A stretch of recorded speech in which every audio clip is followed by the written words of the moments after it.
self-destruct, and they feel they can move the ball tonight on the ground. Woodham does not huddle. They're in the wishbone, and the give is to Carl Jones, and he's across the 25. He's got the first down, still on his feet, loses the football, then falls on it. I believe Jones recovered his own fumble out about the 38-yard line, picked up an extra 5 yards by losing the ball, but that's a tough way to get it. Carl Jones is one of the finest young men playing football in Escambia County. Coach Sharp said his attitude is great. Carl Jones told Coach Sharp that it's almost as much fun to block as it is to run the football. That, folks, is a great attitude, because it's not as much fun to block as it is to run the football. That's just a great attitude. Give him 20 yards on the play as he gets out to the 38-yard line, 15 on the run and 5 on the fumble. The give is in the backfield, and out across the 40-yard line goes Lonnie Gould, number 33. Now, that was a pretty good defensive play by the Tate team there. They were wedging them out of there, trying to wedge them out of there, and I thought Tate held their own pretty good. He still picked up a good solid 3 yards out to the 42. Setting that offensive line for Woodham, we said they're big. Nick Houston, 265, and Steve Wiggins, or Houston, 235, and Wiggins, 265, the tackles. Reynolds and Frymire, each about 215, 220 are the guards. They got a 210-pound center. That's Edmonds. To give in the middle to Carl Jones. He crosses the 45-yard line to the 46. That's a little change in what Woodham's been doing. Woodham's been using Jones primarily as a blocker, opening things up inside. But tonight, he's gotten the ball 2 times already, and he's picked up over 5 yards on both carries, or about 5 yards on this one. Well, they mark it at the 46-yard line. Has to get to the 48 to pick up the first down. It'll set up a key 3rd down and 2 yards to go situation. They've thrown in short yardage situations before. They did it in the opening game. Woodham's running an unbalanced line right. And they send motion that way. That's Johnny Arnold. And Kemp keeps it, turns it upfield, and he gets across midfield to pick up the first down. Slung down there by Alan Price, number 91, the linebacker. He read the defense real good. I really felt like he should have made the pitch, but you always can't see that. Of course, I think he was looking just to make sure he picked up the 2 yards he needed for the first down, and he was pretty sure of that and got those 2 plus about 3 after that.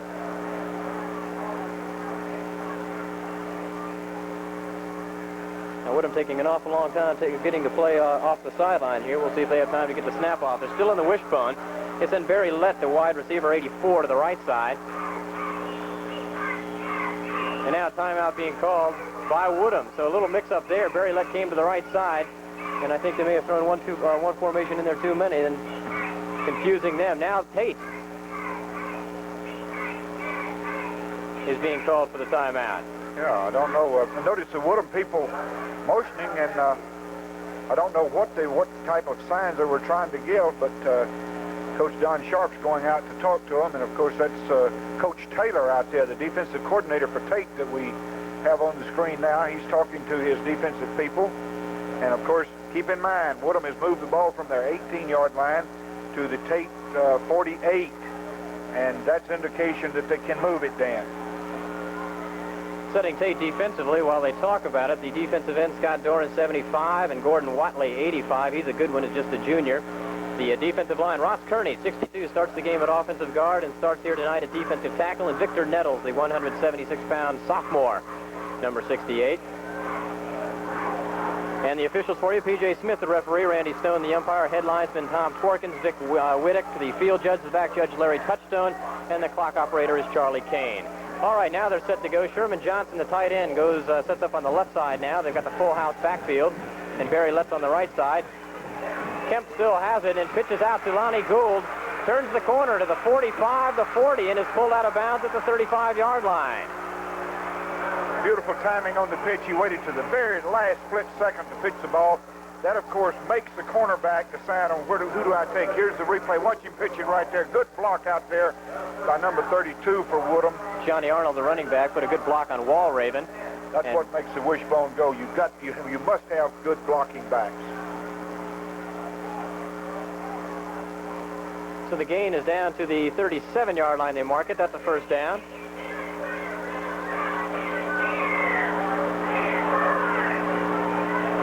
37-16. Left to go. Clock stopped on the last play running out of bounds.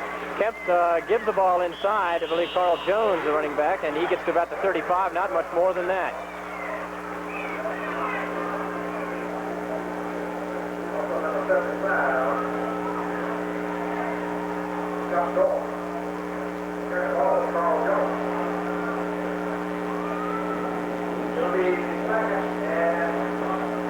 Jed, as much as the coaches like to downplay it, the emotional factor, how much is that an effect? We'll talk about that point in just a minute as they're up there with a 2nd down and 9 situation, line of scrimmage to the 35-yard line. Now they split the backs with the double wings, and they send Arnold in motion. Kemp keeps it. Now pitches to Arnold. He's got some room to the 25. He's got the first down as he gets down to the 22-yard line. Hank Colburn, number 16, was there to greet him, along with number 31, Nicky Walraven, both in the secondary. Let's take another look at it. And here Kemp really reads the play well. Arnold has room to run and just turns it up. Here's Walraven. That was a beautiful play. That's the true wishbone there. You go out on the corner as far as you can, and just before you get hit, you pitch the ball out to your lead back. 13-yard pickup to the 22, first down and 10, and Woodham has been impressive so far on offense, but it gets tough down here as Gould gets the call. Flag goes down, our first of the night. Gould gets down to the 15-yard line, but the flag is thrown by the referee, and that's usually offensive holding. That's going to be the call. That's a big break for the Aggies. Here's the replay. I think they called that on Sherman Johnson, 83, the tight end, because the flag was thrown right in his direction. That's a big break for the Aggies because Woodham had moved the ball down inside the 20, and now it will come back.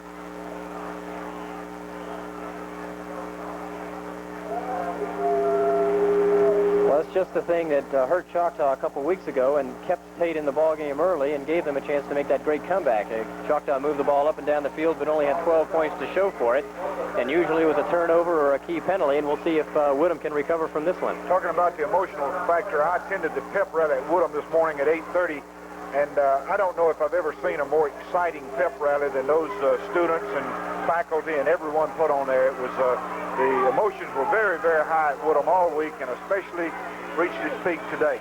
They move it back to the 36-yard line. First down and 25. Keeping it on the ground is Kemp. Looking for someplace to pitch. Can't do it. Turns it up, and he's wrapped up. The man who made the play, 77, Reggie Fisher, senior linebacker. Defense strung it out. That's what we call stringing it out. If you can string the wishbone or any type of option out like that, it gives your secondary time to rotate and come up and give you some support, which you can see there come off of their blocks. Gordon Watley, 85, the defensive end, was the one who forced him to turn it in. He had both the pitch man and the quarterback covered, and Fisher was also there to apply the tackle. No gain on the play to the 35, second down, and a long way to go. I think they've got to throw. I think they must throw. Well, they got a couple wide receivers. Barry Lett to this side. Now they send Gould in motion. They keep it on the ground. Kemp keeps it, and he gets to about the 31, and a flag goes down. They might have caught the face mask. Let's take a look at it here. Keeping it on the ground. Kemp turns it in, and he's brought down there. I believe that's Colburn, 16 on the stop, and I believe it was against Tate. let's take a look at the call. Barry Lett, one of the captains, offensive captain, wide receiver number 84 is over there. They're talking to him about it. The play picked up only about 4 yards. They needed 24 to pick up the first down, so if there is something against Tate, I'm sure they'll take it.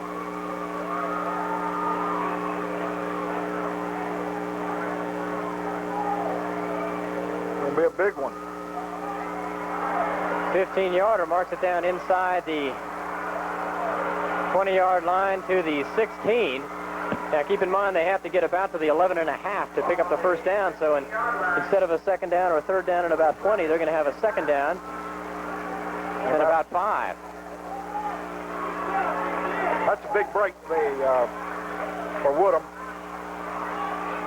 Okay, they have the wishbone and Sherman Johnson, the tight end, on the left side. This time they stay in the wishbone. Kemp takes the handoff in the middle, or gives it rather to Carl Jones. Good ball handling in there, and Jones gets across the 15 to about the 13, a couple yards short of the first down. Good defensive play by Tate also. 75, Scott Doran was in on the stop. Also number 77 was in there for the Aggies. Reggie Fisher. You know, Carl Jones, we're talking, is more of a blocking back. He's already carried the ball 4 times tonight for 29 yards. He's the leading ball carrier for Woodham in the early going. Of course, he had that 20-yard pickup to get him off to a flying start. All right, 3rd down and about 2 yards to go. They have to get to about the 11.5-yard line. Line of scrimmage is the 13, so it's a short 2. They've got to keep him in the wishbone. They give us to Arnold, and he's met short of the first down, but fights forward to the 10-yard line, and I think he got it all on his effort. He was following Carl Jones, the fullback there. Let's take another look at it. Arnold is hit right there. It's Alan Price, the linebacker, and he fights forward to about the 10-yard line to pick up the first down. Alan Price is a tough linebacker and a good hitter, and you don't usually move him out like that. I've been impressed with the Tate defense the last 2 plays. Fisher and Doran and all of those people are playing real hard-nosed football against this big, strong Woodham offensive line. Okay, line of scrimmage is just inside the 10-yard line, so it's 1st and goal from that point. And I believe they're going to blow that play dead on illegal motion, or delay of game, rather. Delay of game.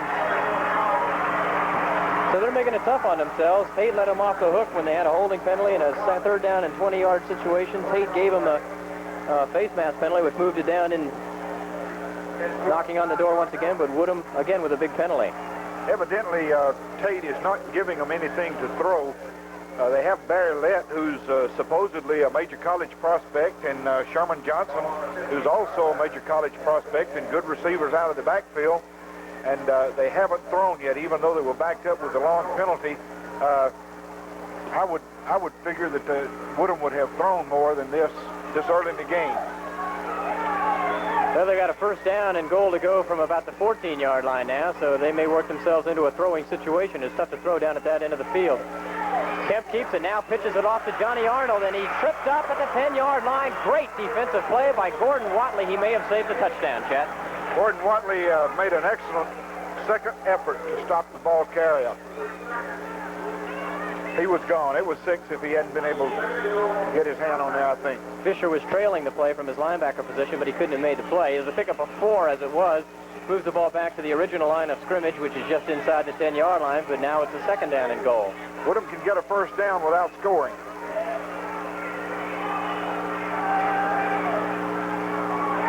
Give us to Lonnie Gould. He tries to get outside and does for the touchdown.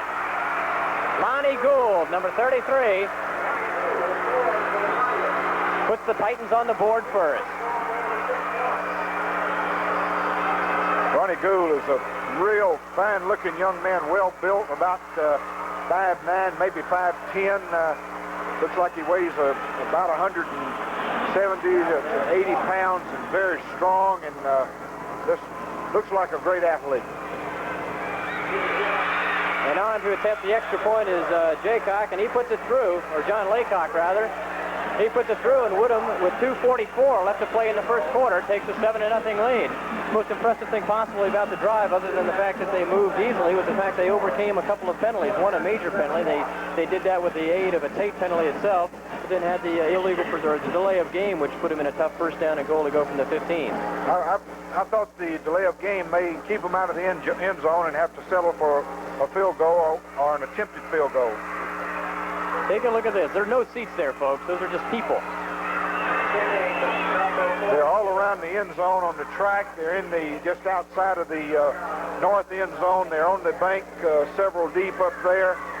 I think the stadium seats about 8,000 or 8,500. I'll check with Mr. Ralph Godwin, who's the principal, sitting in the press box with us later on to be sure. But I would estimate that we have in the vicinity, hopefully, of 12,000 people here, 10 to 12. Touchdown drive, 82 yards in 11 plays. And once again, Doug Allen takes the kickoff at the 5-yard line. To the 15, the 20. Flag on the plays across the 25 to the 28-yard line. That's a hard break. That's probably a clipping penalty, and Tate has the ball in good field position where they can open up and operate, and it'll probably be moved back 15 yards. Flag is down on their 27-yard line. Came from the far side of the field. Take a look at it again. Allen trying to find a corner to turn, gets a turn momentarily. It finally goes down, and the place kicker over there, number 44, Jay Matthews, is the one who made the stop. course, that's no Garo Yepremian making a tackle there. He's also a defensive back and a running back.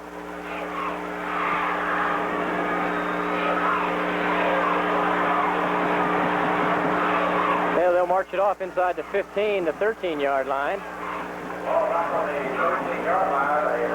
The illegal block against Tate, and they'll have to put the ball in play there. Of course, Woodham just marched 82 yards in 11 plays for a touchdown. Now Tate, with 2:56 left to go in the first quarter, trailing 7-0, finds themselves back on their own 13-yard line. Randy Burns takes the handoff and keeps it, gets to about the 50. Now pitches it the last minute. That might be an illegal pitch. Stonewall to the 30, the 35, reverses his field. It will 40. Back. And out at the 33-yard line. Finally dragging him down there with number 21, Darren Douglas, the defensive back. A tremendous pitch by Randy Burns. A flag went down right as he made the pitch, so let's take a look at it. Here's Burns. I think he pitched it forward. Well, that's what I look at it. The running back was Stonewall was behind him when he made the pitch, but Stonewall gathered the ball in about a yard further downfield. They're talking to Woodham. They're talking to defensive captain Terry Watson. Burns pitched the ball. And I believe that's what they're going to call the illegal pitch.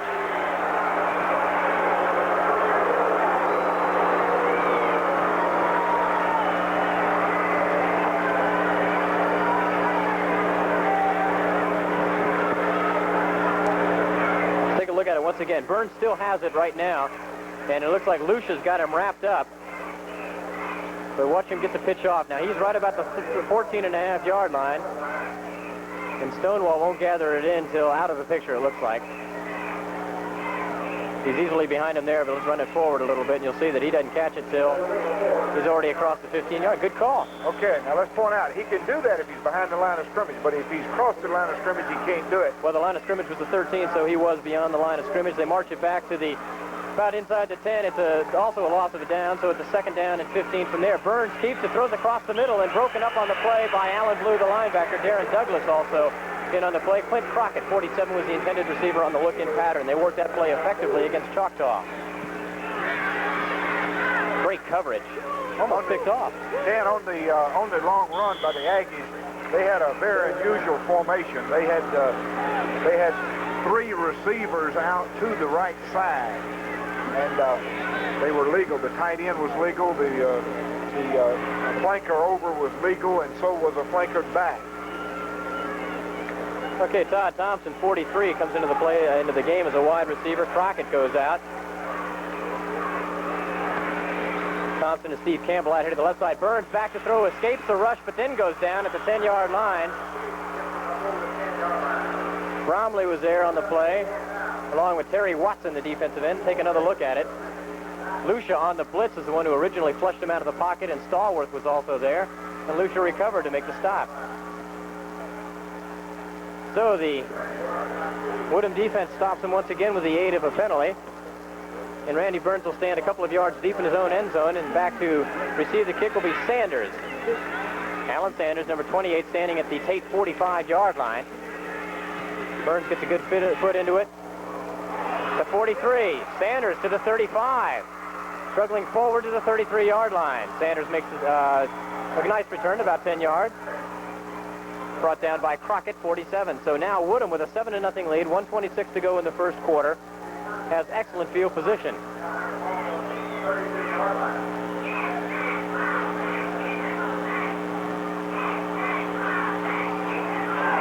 That's great field position. Woodham just may have the power to put points on the board. Give inside to Carl Jones, and he doesn't have much going there. Maybe a yard. Tripped up by Ross Kearney, 62. That's an excellent defensive play by Tate. Gordon Watley also in on the stop, number 85. Now we're under the 1-minute mark to go in the first quarter. If you're just joining us, Woodham marched 82 yards in 11 plays in their first possession for a touchdown. They lead 7-0. They've stopped the Tate Aggie offense twice. Second and 10, the pitch is to Gould. He tries to get outside. Walraven wraps him up and drops him in the backfield, loss of a yard.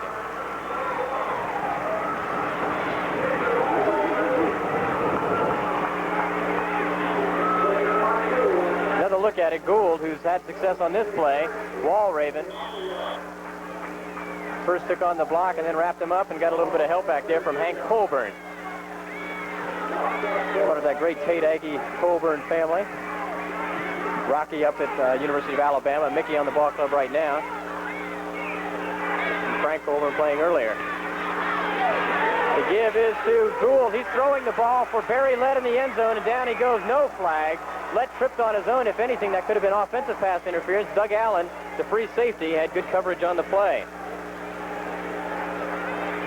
That was played well by Tate, and those kind of plays will catch you by surprise sometime, and the secondary let someone run by them, and especially Barry Lett, as good as he is, it was well covered and well played. Incomplete pass stops the clock with 4 seconds to go in the first 33-yard line. And Curtis Howard gets the punt off. He's not even trying to angle for the sideline. He kicks it right into the end zone, so they pick up about 13 yards on the punt. Looked like a college punt, behind, long, it was beautiful. But he only gets 13 yards for it, and that's the final play of the first quarter. So, with a score, the Woodham Titans 7 and the Tate Aggies nothing. We'll be back with the second quarter right after this.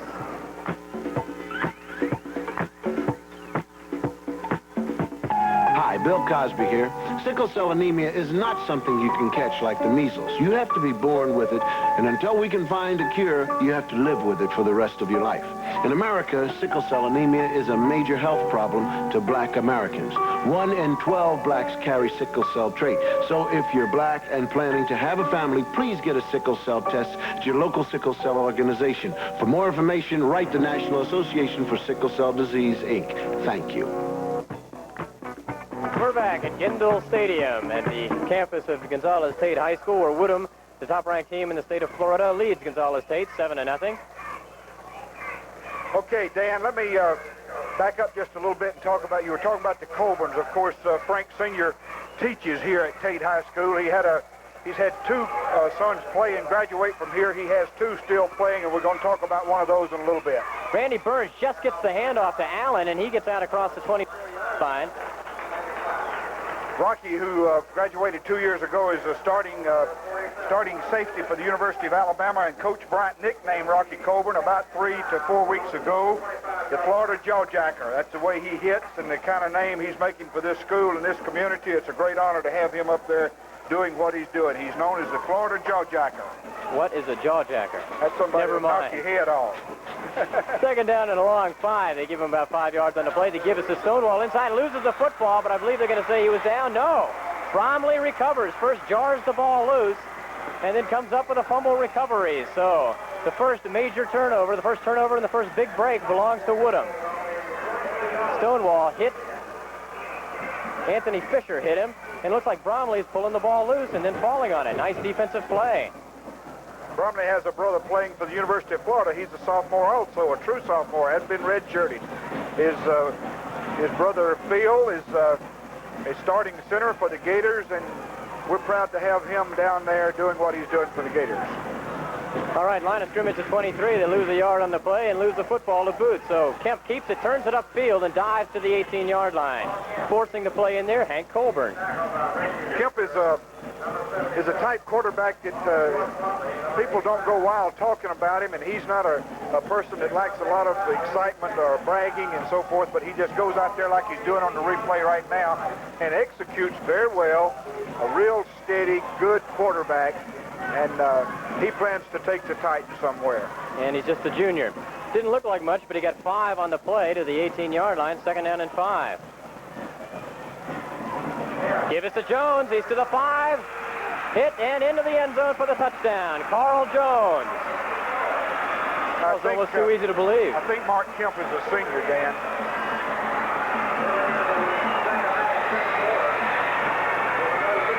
Here's Jones wide open in the middle.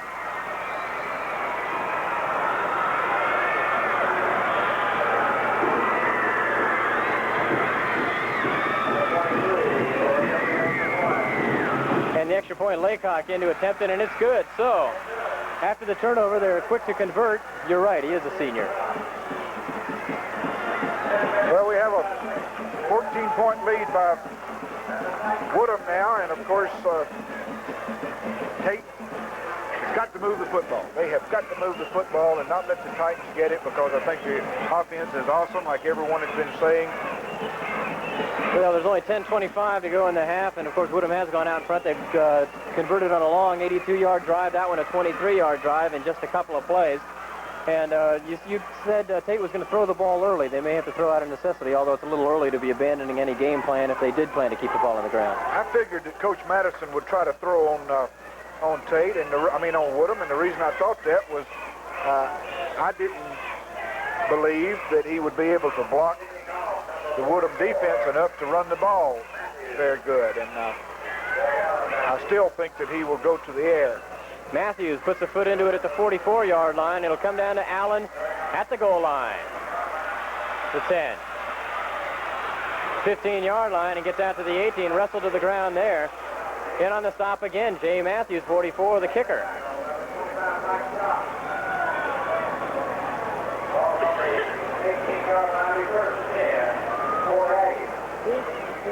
Burns is a junior, the quarterback for the Aggies. Randy Burns is a 11th grader, and Coach Madison told me this week that, I want to be sure I quote him correctly, that he will be a good one before he leaves here. And when Carl Madison says he'll be a good one, you can believe he'll be good. I think he's a good one right now. 18-yard line of scrimmage, 1st and 10. Not good field position once again for Tate, and they trail by 14. Keeping the ball is Burns. Now he gives the ball to Stonewall, and he gets out across the 25-yard line before he's necktied over there by the defensive back, number 21, Darren Douglas. Tate has a history of not letting people beat them bad. I think that's Carl Madison. I can never remember when anyone has whipped Coach Madison badly. Now, what he does when he gets behind 2 touchdowns like this, for some reason, he controls the ball. He holds on to it. If you remember the Choctaw game, he played ball with them for 3.5 quarters and then whipped them in the latter part of the 4th quarter. Give him 8 yards on the carry, 2nd down and 2. Stonewall, no. Burns keeps it. He turns it up to the 40-yard line before he's bumped out of bounds by the free safety, Curtis Howard. Randy Burns is as slick a ball handler as there is, really. He is. Coach Madison told me the other day that he would be a good one. I really wanted to look at him tonight because that's beautiful there. That's smooth. Watch it. That's just good. And number 10 gained some respect from me, too. He could have really put a lick on him, and it would have been legal. But he held off, and that's what high school football is all about. That's what the coaches mean. They teach character. 14-yard pickup, 1st down at the 40-yard line. Tate on the move now. They've got some room to work. Clinton Evans, the wide receiver this side. Stonewall gets it on a misdirection play, breaks a tackle, gets across the 45-yard line. Onesimus Henry, 62, the inside linebacker, finally bringing him down and helping him up. That was the old famous Tate trap. Watch it now. No, it was not a trap. It was just straight blocking. Here's Henry Shannon Pugh putting a good block on Henry and buying a couple extra yards for the ball carrier, Stonewall. Nice pickup of about 6 yards to the 46-yard line. Make it the 47 and a 7-yard pickup. The Aggies are moving the ball, Dan.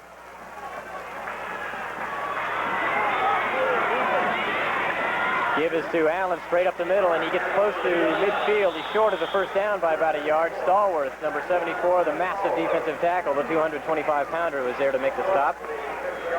Give him 3 yards to midfield. It'll be 3rd down and about a yard to go. And at that, Allen dragged him a couple. This is a big down for the Aggies. They must get this 1st down, not let Woodham get their hands on the football. Well, they got a couple big backs to go to. They go on the belly play, and Stonewall gets the call, gets the 1st down, or did he? Well, whoever had it had the 1st down. I believe it was Stonewall getting to the 46-yard line. You just don't know whether Burns has it or not. He leaves the ball in the belly there forever. He's really smooth. Look at that.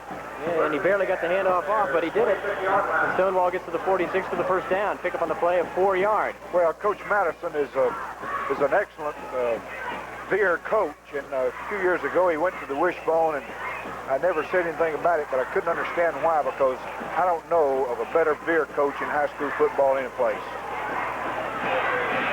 Clinton Evans, the wide receiver, comes in motion to the near side. Burns keeps it, takes a lick at the line of scrimmage and goes down, losing about a half a yard.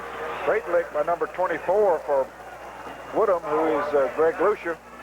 The inside linebacker. He's played a good ball game already. Lucia really filling well, and Stallworth is there to finally bring him down when he slipped away from Lucia. So no gain on the play. 46-yard line still the line of scrimmage. Second down. Keep in mind when the Titans got their 14th point, Aggies took the ball and ran it out to about the 18-yard line or 19, and they've held on to it. It's on the Woodham 46 now. Second down and 10. All right, give inside to Stonewall, and he is close to a first down, a little bit short of it. Boy, that was a quick opener in the middle of the Woodham line. Curtis Howard, number 10, the free safety, coming up to make the stop. Give him about 8 yards on the play, third down and a couple. There's something about football, Dan. It happened last week up in Tuscaloosa. You jump out front by 2 fairly easy touchdowns, and you have a letdown, and the other team keeps plugging away, and in the fourth quarter, they beat you. I'm not saying that's going to happen tonight, but Tate is moving the ball right now. Nice pitch to Stonewall, but Curtis Howard turns the play in, and Stonewall won't get the first down, I do not believe. He's knocked back by number 25, Michael Scott, the defensive back, and we'll see where they mark it. That was excellent recovery on the defensive part. Number 10, who was Curtis Howard, and Michael Scott just got over there real quick. I thought he was going to pick up 8 or 10 yards. He really had a wide open field for a moment, but it was filled with white jerseys in a hurry. They're going to measure. It's about the 36-yard line, which is just about where he has to go. And Stonewall's gotten the call 7 times so far. He's picked up unofficially 24 yards. About a foot. And he's short on that one, so they have to give him another yard. That's 25. But he's fourth down and a foot, and down 14-0 with 6:10 to go in the second quarter. I'd go for it, without a doubt. Ball, the location of the ball on 36-yard line, 35, 36-yard line. If you kick it and it goes into the end zone, you only get 16 yards out of it.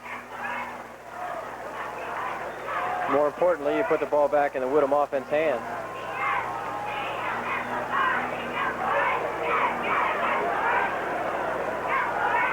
I think Coach Madison's talking to Burns, and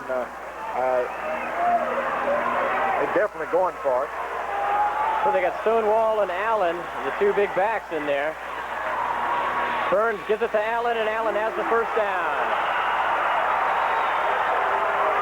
Good defense and good offense, both.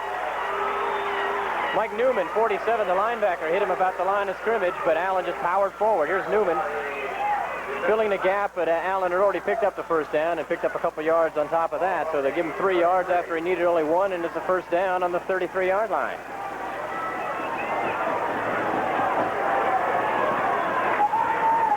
.50 left to go in the first half. Woodham on top, 14-0, but Tate is moving the ball. Allen gets the call, breaks a tackle at the line of scrimmage, but he won't break that one.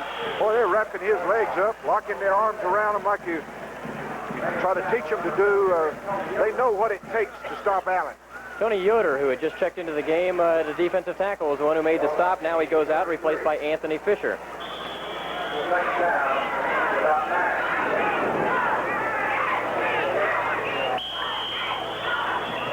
And Tate now with a second down and about 9 after the 1-yard pickup. Line of scrimmage, 33-yard line. They call timeout.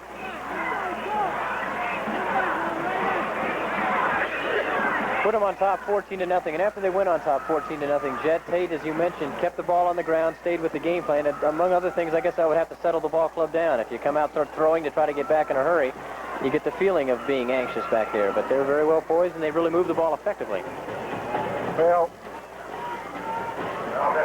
next week, first look at both of those 2 teams. For us, Pine Forest, and they have a heck of a lot of talent. A lot of people say they have more talent than either Woodham or Tate, but they'll be going up against Milton next week at Pine Forest. They'll be over in Milton. I'm pretty sure that we'll be going to Milton for this, and no, it's at Pine Forest. We've just been instructed by Director Donnie Wright. Later in the season, we go to Milton, and I'm looking forward to that. They have a brand new stadium over there. It's beautiful, and we're looking forward to showing it off to the people when we get over. Duck Breeze in Milton 2 weeks from tomorrow. All right, second down and about 9. Burns, a little mix-up in the backfield, and he keeps it. and crosses the 20-yard line, picking up the first down. Doug Allen ran into Randy Burns in the backfield and pushed him forward, and Burns picked up a first down on his own. Pick up on a play of about 13 yards.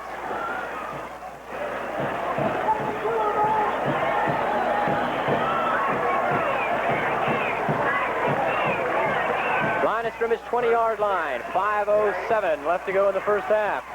We'll be interviewing the two head coaches during halftime. Loose football, Burns diving on it. I believe he came up with it and picked up a couple of yards on the play. Missing the handoff to the running back there.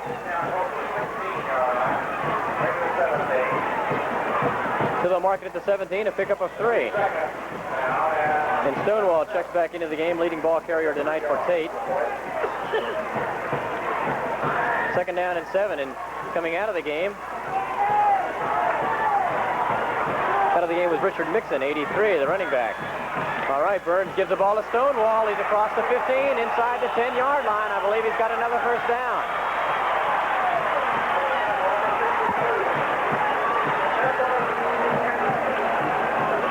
The hole just opened up right there in the middle real good. He gets down to about the 9.5-yard line, and the Aggies are knocking on the door, with Woodham leading 14-0 with 4:22 remaining in the first half. And Stonewall's been the workhorse in this drive. He's carried the ball 8 times tonight and has picked up 32 yards on the ground unofficially. Steve Roach, one of our statisticians, keeping tabs for that. And he is just short of the first down, so it'll set up a third down and inches situation. In contrast, Doug Allen's carried the ball 5 times for only 15 yards, so they bottled him up fairly effectively. So that's opened things up for Stonewall, and of course you have to give a big assist to Randy Burns, whose ball handling in the backfield has helped open up some of that ground gain for them. 4:22, clock stopped as they measured for the first down. Third down and just inches. They'll keep Stonewall in, and Richard Mixon.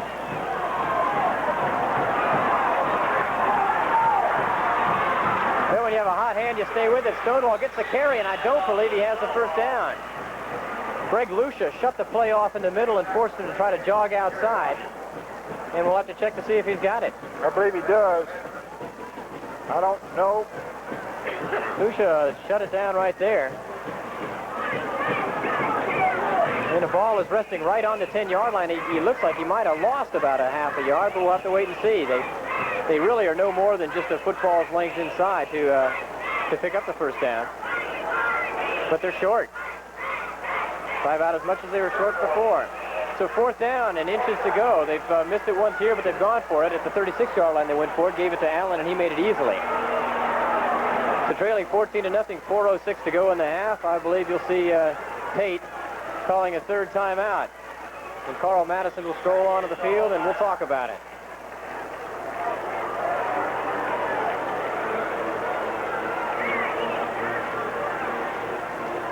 It'll be a big play for both the defense and the offense. Of course, Coach Madison, after he gets the first down, he has the problem of being able to get the other remaining yards to get into the end zone. The Woodham defense is big and strong. I would imagine the defensive front would average about 230, maybe better.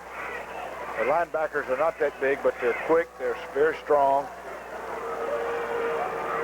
The secondary has good quickness and good speed. They just about have everything that you want to have a championship football team. They don't have any real stars at Woodham on the offensive group. Just a bunch of good football players. You see the same thing in Tate.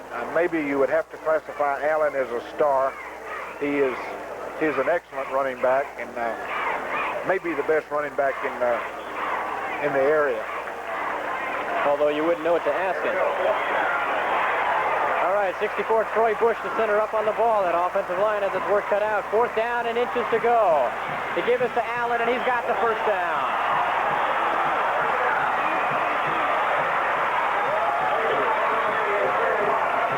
Well, that's the thing you do. In a crucial situation, you always give the ball to your big man, your good man, the star.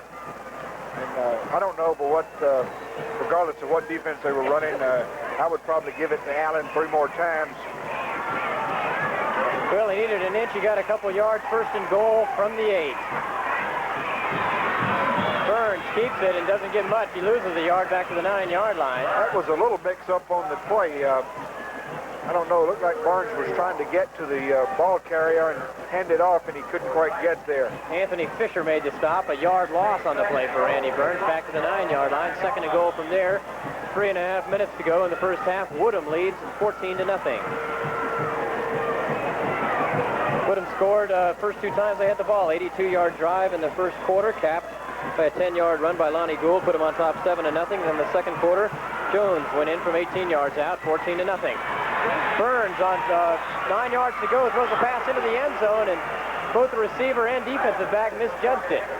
Over there in the coverage, Michael Scott, 25, the intended receiver, 47, Clint Crockett, and Clint actually was able to catch the ball. Look, watch at him. He was behind the defensive back, and if he'd have really kept his eye on the ball, I think he might have been able to catch the football. I think Scott saw an interception coming up and just misjudged the ball. He might have gotten a hand on it, and that may have broken up the play. In any event, third down goal to go from the 9-yard line. They send Shannon Pugh wide to the right side. Steve Campbell to the left side. There's a shovel pass inside, loose football, and they'll call it an incomplete pass. So they tried the shovel pass inside to Crockett. That doesn't work, and the field goal team will come onto the field. That means number 5, Jeff Dixon, 140-pound junior.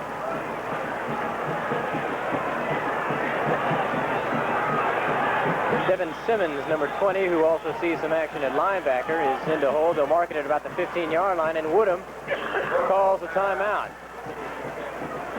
So 3 minutes to go in the first half. Woodham on top 14-0. A couple of big defensive plays there as Tate marched the ball from its own 18-yard line down to the 10, and then Woodham defense got tough and stopped them and has forced the apparent field goal try. As we mentioned, great crowd on hand. Those are the ones who got here probably around 5 o'clock if they have seats. Not an empty seat in the stadium unless somebody's at the concession stand and has some big friends to hold it for them. There's not any seats available any place. The people are all in the north end zone of the stadium, on the bank, out on the track, everywhere. In front of the track, in the turn down there. They're packed about 10 or 15 deep behind the goal post in the north end zone. And Dixon will be trying to kick into that group. He gets the kick off. No, it's partially blocked and won't get there. I believe it was Bromley.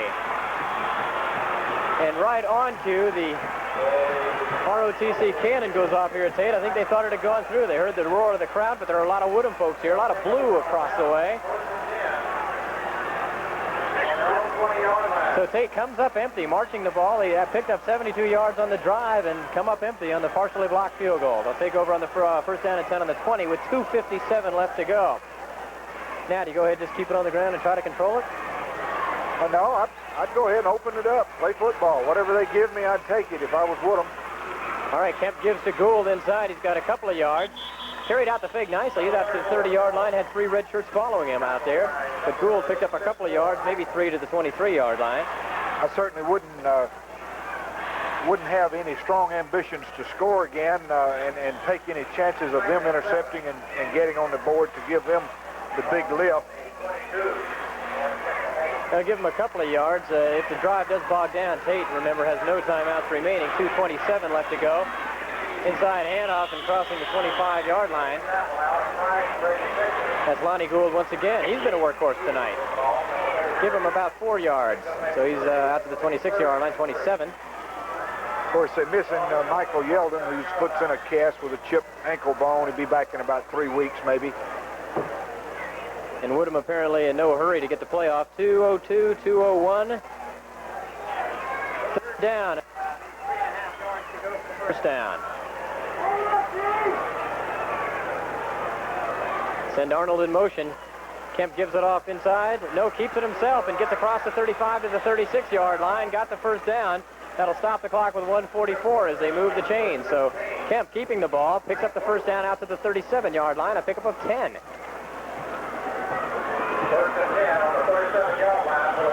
I think the game's going right now exactly the way Coach Sharp and the Woodham people would like for it to. They're pretty well in command. They have the ball with less than 2 minutes to go in the half. They're leading by 14 points. And whatever happens, they want to go to the dressing room with that lead. 1:26 left to go in the first half. Sherman Johnson, the tight end, comes to the left side. Wishbone. Kemp gives it to the fullback once again as he gets out to the 39-yard line. That's Lonnie Gould. And whistles blew before the play. Illegal procedure against Woodham. So they'll march the 5 off back to the 32-yard line. 1:17, the clock stops. And if Woodham is thinking in terms of just running the clock out here, that kind of play is, that kind of penalty is not the thing that's really going to help them.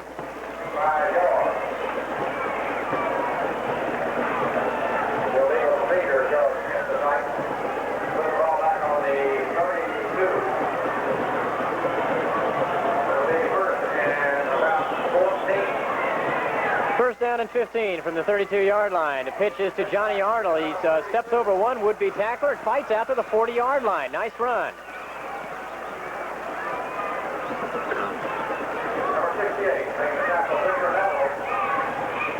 Take another look at it. Arnold gets the quick pitch. Steps over one tackler. I believe that's Watley over there. And finally, Kearney comes up with good pursuit from the tackle position to make the stop. The inside handoff to Gould as he gets out across the 46-yard line. And he's just short of the first down on the second down carry. It'll set up a third down at about a yard. Woodham's doing exactly what they want to. They're taking their time, running the clock down. We're down to about 35 seconds remaining in the first half. Now they give it to Gould, and he's throwing once again deep into double coverage, overthrows everybody. Doug Allen back there along with Nicky Walraven. Alan Sanders was the intended receiver, number 28. That stops the clock with 25 seconds left to go. It was good coverage by the Aggies. They're doing a good job of keying and reading their receivers and checking their keys out to tell them what's happening. Okay, that stops the clock with 25 seconds to go and also sets up a 4th down and 1, and now they have a little decision to make. You go ahead and risk the punt being blocked in that area of the field. The line of scrimmage is the Woodham 45-yard line. Kick the football. Kick the football. Let them have it on the 20 or hopefully inside the 20. Of course, Tate is thinking one thing, block it. Of course, 2 weeks ago, rather, in the Choctaw-Tate game, a similar situation. Choctaw had a little bit better field position than this, and they went ahead and kicked the ball deep. And Doug Allen fumbled the ball in his own 10-yard line, and Choctaw had a chance to get on the board, but they missed a field goal. So things can work either way here. And Woodham, with this to think about, has called another timeout. I feel like I'm at a Nebraska game or Alabama, as much red as we have on this side of the field. A lot of enthusiasm out here at Tate, and it starts at the top with Ralph Godwin, the principal, and all the administrators, the faculty. It's just great to be associated with people like that. They love their school, and they love their community, and they really support it. Well, that's something that just years and years of tradition breeds, and that's what they've had here at Tate for about as long as anyone can remember, I guess. 4th down, and they do not send the punting team in. They're going to go ahead and try to pick up the first down, and failing that, at least hang on to the ball and runs a little bit more time off. They have confidence in the defense that they can stop them if they can't pick it up here. Only 25 seconds to go in the half. Kemp with the wishbone gives the ball to Arnold, and he's got the first down as he bangs out to the 50-yard line. That stops the clock with 21 seconds to go, but they'll stop it just to move the chains. Now, Woodham was in the situation before, 3rd down and a couple, and they went for the home run ball deep. I guess they have nothing to lose to go with it now. Oh, no. Don Sharp knows what he's doing.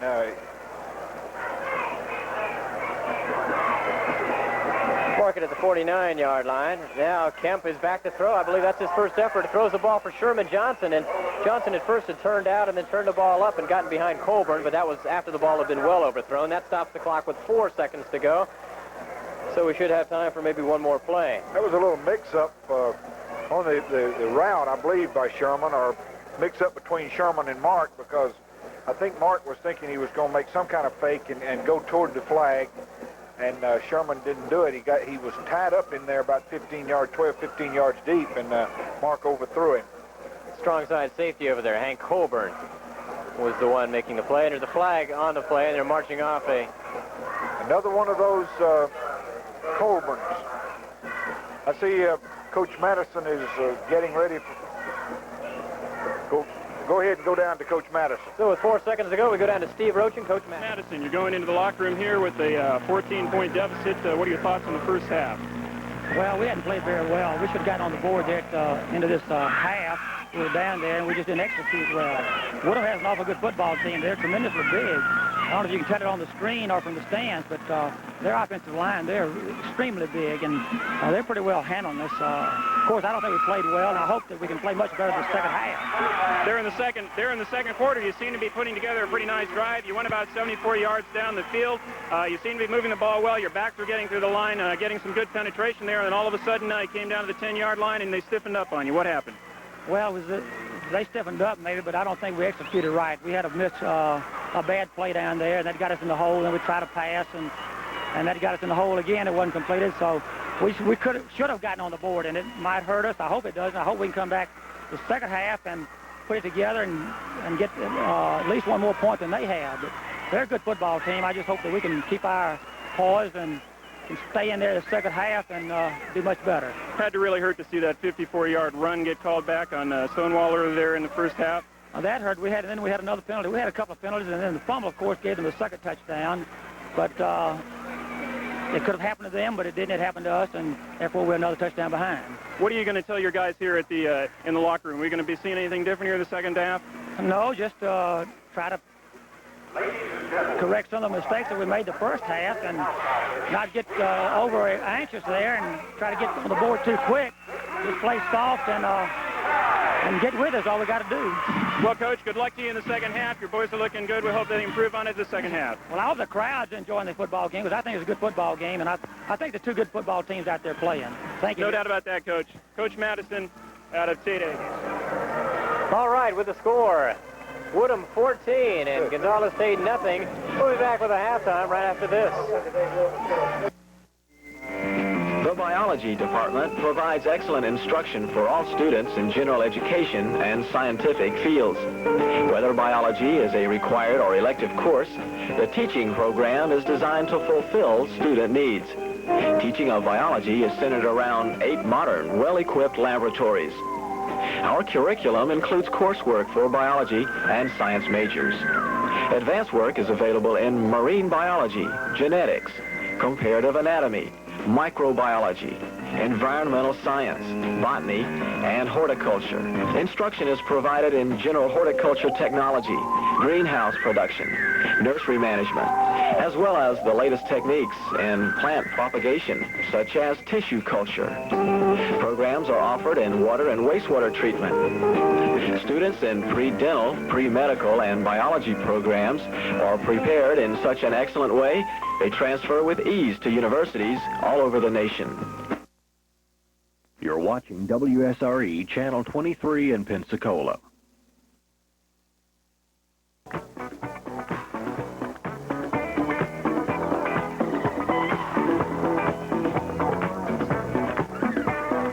Welcome back to Gindel Stadium on the campus of Tate High School, where Woodham has taken a 14-0 lead over the Tate Aggies. On the field right now, coming up from Woodham High School, is the Woodham Marching Band.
favoring I Know Sarita.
Titan High School Marching Band coming out of the field. Former national champion band. They'll be going back to the national championships later on this month.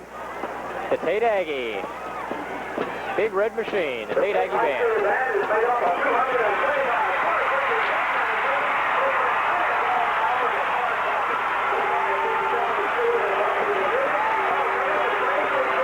Watch and enjoy this show band of the South.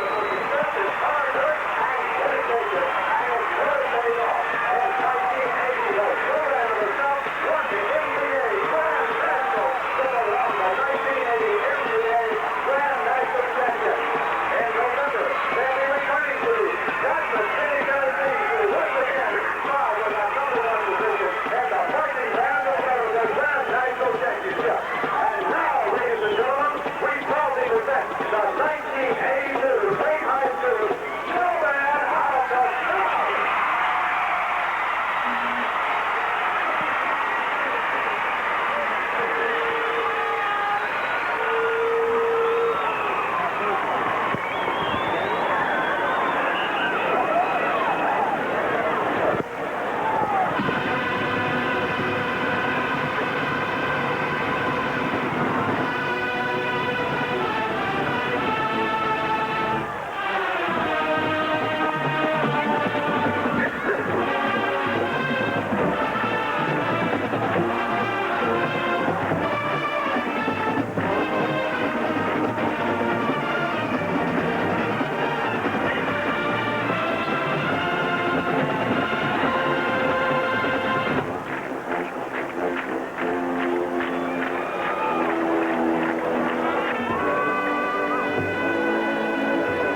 that's the Tate Aggie marching band. We'll go down to the sideline.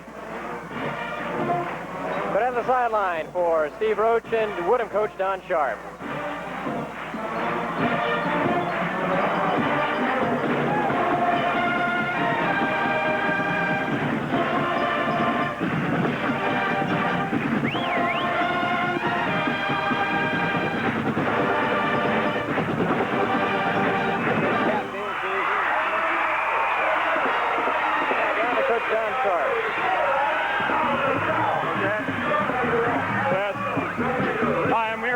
Coach Don Sharp of the Tardens.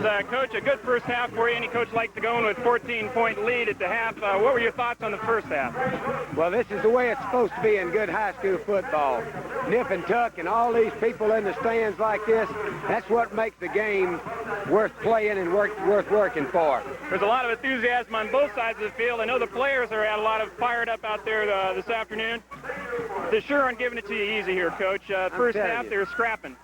Tate High School has a lot to be thankful for, and I tell you, after that drive down there about 75 or 80 yards where they came up with no points, we've got a right to be thankful. It's going to be a ball game in the second half. Anybody can win. You got some good power running for you all the way through, both the first and the second quarter. They were able to break it a couple of times. Some real nice speed out there through the inside just about anywhere. What are you going to be doing in the second half? We're trying to score, and we're trying to keep them from scoring.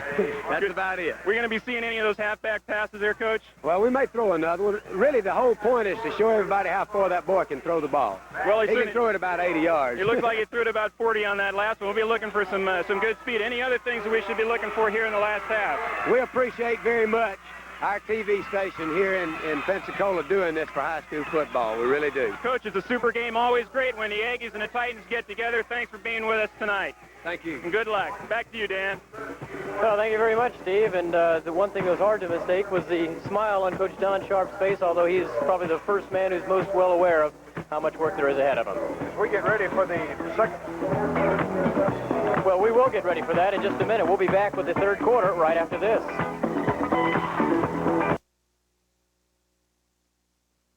Local broadcast of high school football is made possible by a grant from Big Sporting Goods, serving Northwest Florida since 1917. Is a course that gives teachers certification in Florida and helps students make their decisions about a career in the field of education.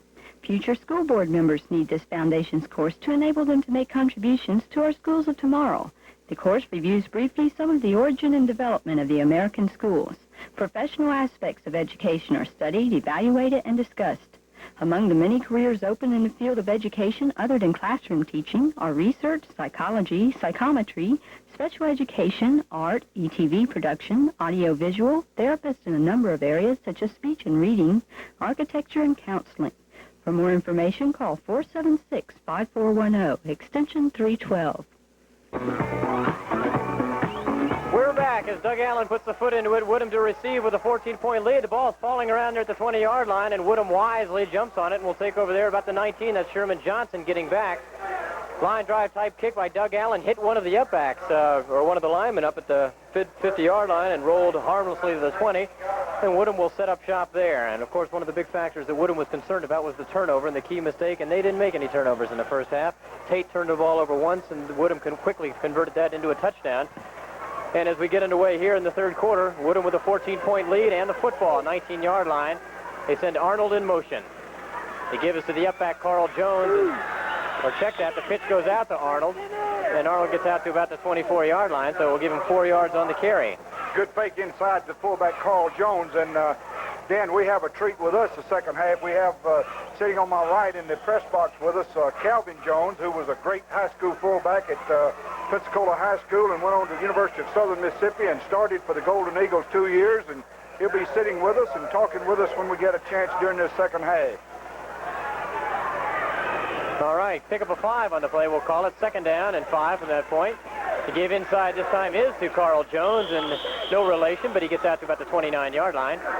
He's short of the first down by about half a yard. Reggie Fisher, the inside linebacker, 77 on the stop.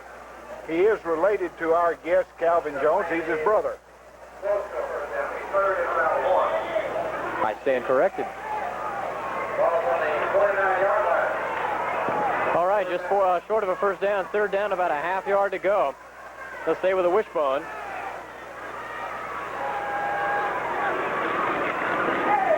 Arnold gets the carry and gets the first down to the 35-yard line.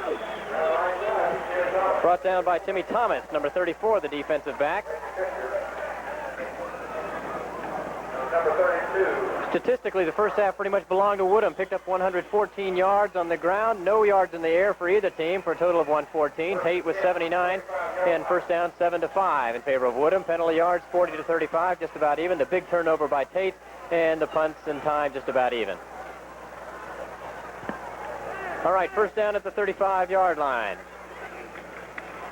And Kemp keeps it now. He'll throw the ball and completes his first pass of the night to Barry Lett, number 84. He loses the football, and it goes out of bounds across midfield. That's a tough way to pick up an extra 7 yards.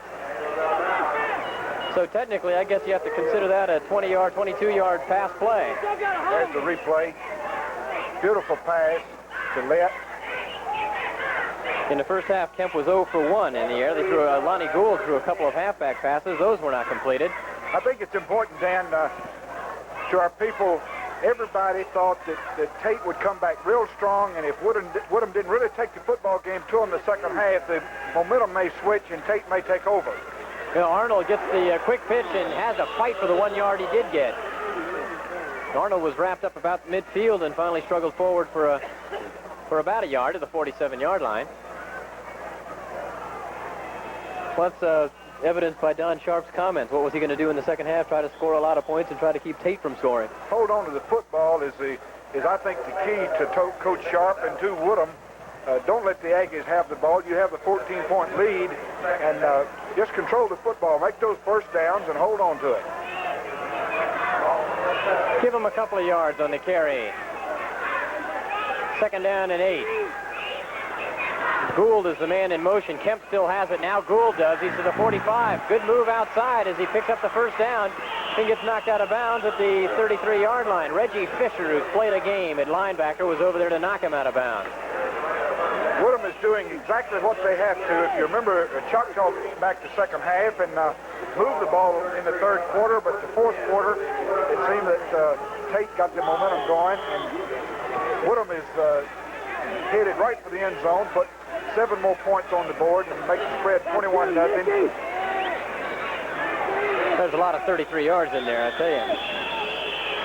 And now some mix-up. They send the play in from the sideline. And with the mix-up, Woodham is forced to call a timeout. We'll see if that's important later. We get this mic on here. We'll talk to Calvin a little bit. Got a replay coming first. There's the play. We pitched to Gould, and there's a nice block out there. I believe that's Barry Lett, the wide receiver, throwing the good block, 84. And Reggie Fisher coming over to make the stop on Gould. Okay, the Woodham coaches are talking to their players offensively, and as Dan said, 33 yards to go. Calvin, good to have you in the booth with us. Where have you been since you graduated from Pensacola High School? Well, Coach, I've been over there in New Orleans. I've been coaching and teaching school there. I just want to say that I'm very happy to be back in town and see that the crowd is just about the same when I was in school, and there's a real enthusiasm here. Well, we came out to Tate several times when you played, and we were never able to go away from here with a win, and you know what it's like to come out here and see your brother play and be leading 14-0.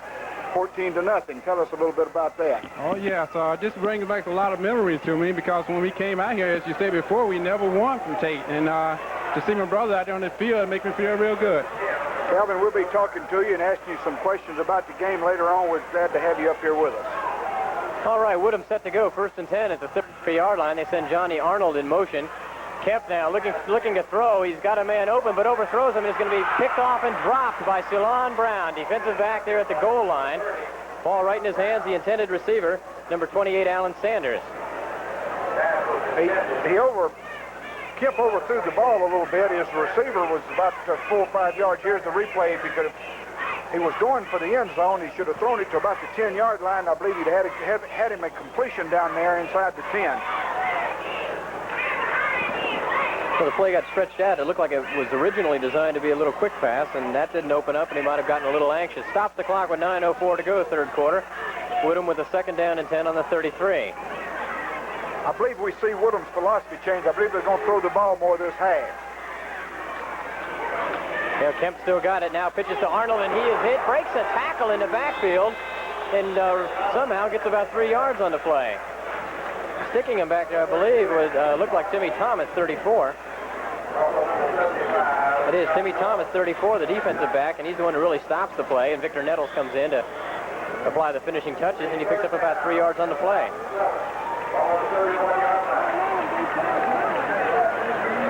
Woodham is sending left to the near side. It's a big play, Dan. It's third and a good 8 yards. Probably going to work the ball to the wide side of the field, which is coming to us.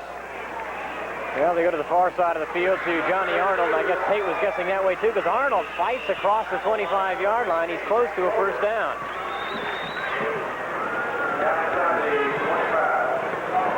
Look at the pitch there. Cuts it inside Stilon Brown, the defensive back, hits Alan Price and drags Hank Colburn. That's not easy to do either. Drags him to about the 24-yard line, so it's going to be fourth down and about a yard to go. Big play for both teams. You know, Arnold only had 26 yards in the first half, unofficially, but he's come alive here in the third quarter. They've gone to him more often. Fourth down and about a yard. Arnold. I think he got his first down.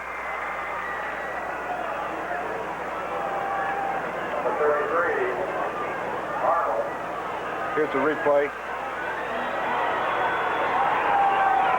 Jones. And he does have the first down. Running over there behind the right side of the line, Steve Wiggins, the 265-pound tackle, number 53, and David Freimeyer, 77, the offensive guard. 7:55 to go in the third quarter. Woodham leading 14-0 and moving the football.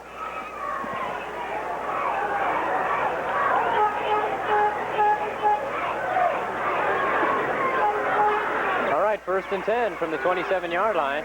Or check that, the 22. Give inside to Carl Jones. Good yardage down to about the 16. Mark it at the 17. Pickup of about 4 on the play. Tate defense hanging in there pretty good. The big, strong Woodham offensive line is doing a good job. Johnson's coming to the near side. Checking into the game, 55, Mike Campbell, replacing Devin Simmons at a linebacker. They give him a 4 yards on the play. 2nd and 6 from the 17. Arnold in motion. Jones gets the ball. And he's in for the touchdown. Beautiful run right up the middle. That's the second time he's done that tonight. Although second touchdown, isn't it? Oh, this run was a little bit tougher than his first score.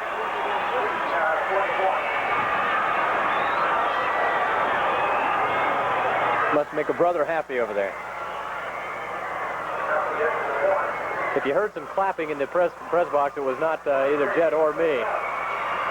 Laycock adds the extra point, and Woodham, with 6:57 to go, has taken a 21-0 lead. Jed, an incredibly important possession there for Woodham. Leading 14-0, trying to establish the tempo, trying to not let Tate get back in the ballgame too soon in the second half, and to control the football like that and march 81 yards for a touchdown's got to be important for him. I think they did definitely establish that momentum that we were talking about. Take the football third quarter and hold on to it. Don't let the Aggies have the ball. We have 6:57 to go in the third quarter, as you mentioned, but Woodham has proven that they can come back after the half. Now, if you remember in the Choctaw game, Tate came back. When they got their hands on the football, they moved it very well. They ran, it seemed that they ran much harder than they did first half, so I'm anxious to see what Allen and Burns and all of the offensive people for Tate will do. Well, the Woodham offense has passed its initial second half test, and now it's up to Tate to try to get back in this football game. Jones now unofficially has 80 yards tonight. Matthews kicks it down over the head of Doug Allen. It'll go into the end zone for the touchback. Allen trying to field it over his head, may have misjudged it just a touch. Just under the 7-minute mark to go in the third quarter now. Tate with probably his the most important possession of the football game at this point. I'd like to ask Calvin a little bit about the offensive punch of Woodham, if we can. Calvin, what did you think about Woodham being able to hold on to the football in their offense? Well, first of all, I thought the offensive line did an excellent job on there in order to create the gap that Carl Jones scored on. And if you get holes like that, I'm pretty sure you can always go for 10 or 12 yards. Burns keeps the ball and gets out to about the 25-yard line to pick up a 5 on the play. And Tate, once again, when they fell behind 14-0, they hung on to the ball and tried to grind it out on the ground and move the ball down to the Woodham 10-yard line, but a blocked field goal stalled that drive, and it looks like they're going to try to do the same thing here. They've got plenty of time. Good poise on this team, and that's good coaching. They mark it now at the 24, so we'll give him 4 on the play and set up a 2nd down and 6 as the clock clicks down towards the 6-minute mark in the 3rd quarter. Keeping the ball is Burns, and then the ball batted away. The pass intended for Shannon Pugh across the middle, but knocked down by a linebacker. I believe Onesimus Henry, number 62, had a hand on it. We'll take another look and double-check that. There were a lot of people around the receiver then, several defensive people, as our replay shows. Now, if he would come back and do that and delay up back and play him out to the right, he may be wide open.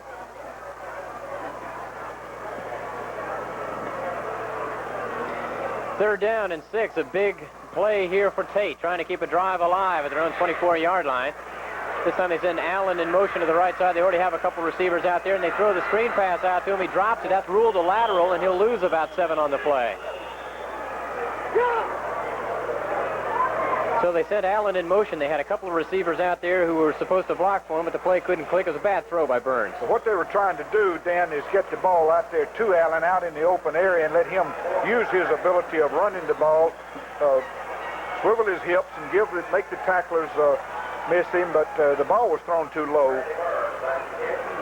So it counts statistically, it counts as a 4-yard loss running for Doug Allen.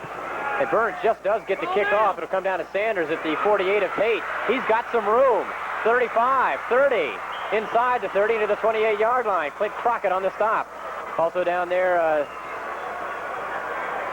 Tate just cannot afford to let Woodham have the ball 1st and 10 inside there at 30 with that offensive punch that Mr. Kemp and his group have.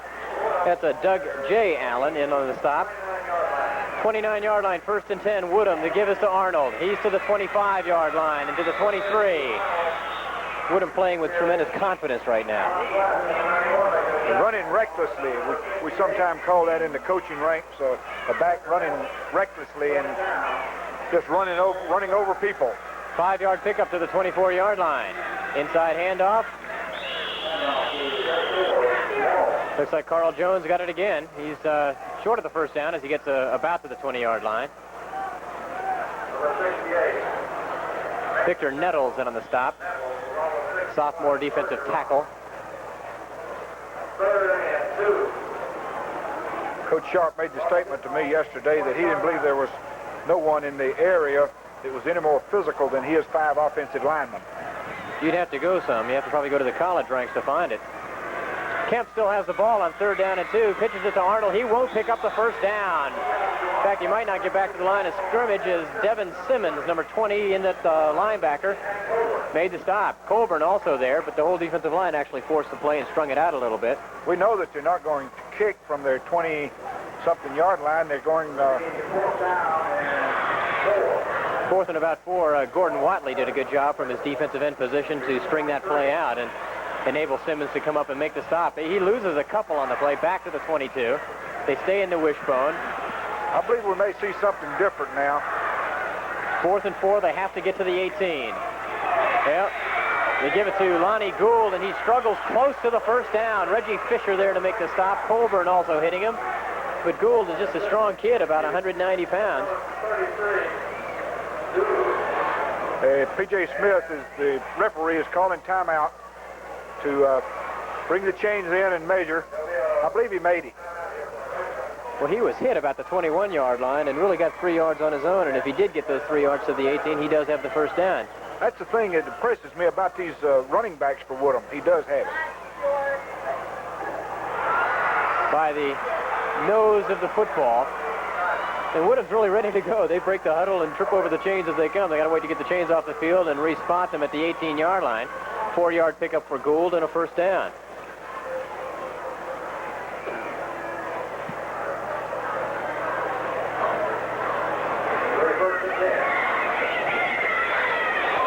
Well, now, in the wishbone. You dance with who brung you or whoever, whatever they say.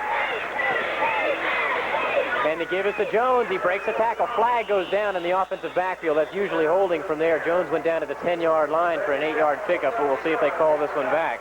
Carl Jones is running very good tonight. He's running, I think he's running better than he did in the Mosley game, first game of the season. He's big and strong. He has good balance, and he's an excellent blocker. So I think most of the people, here's the replay with Jones carrying it up in there. Picks his hole real good, twists and rolls for an extra 2 or 3 yards. But we have a penalty, and it's being called back. Yeah, that cost him 8 yards. He's got 83 yards on the night. He could have gone over the 90-yard mark with that carrier, but they'll bring that one back, marching off the 15 yards for offensive holding. Jones is the leading ball carrier for Woodham, 83 yards. Arnold's got 42, a lot of those in the second half. Gould with 58. He picked up most of those in the first half.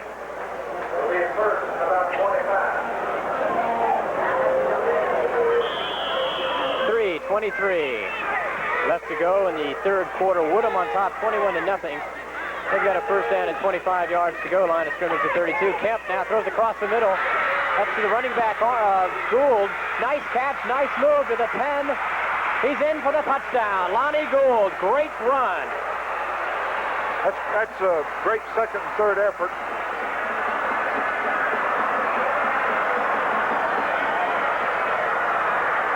Hank Colburn misses a tackle there.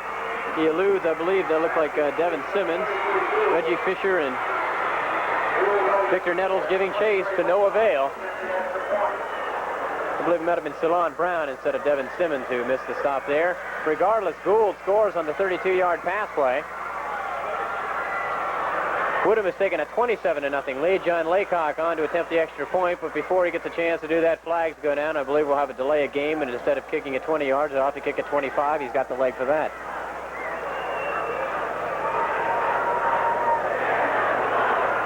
Check that.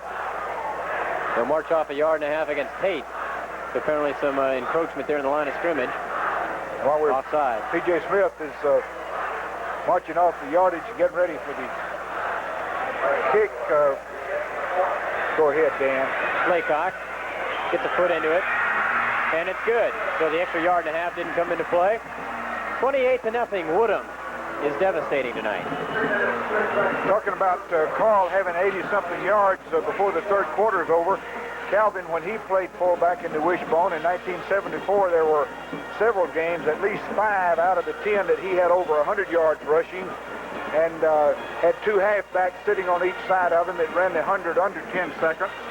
And the team was able to go right or left equally well. Everybody blocked well and had a great year.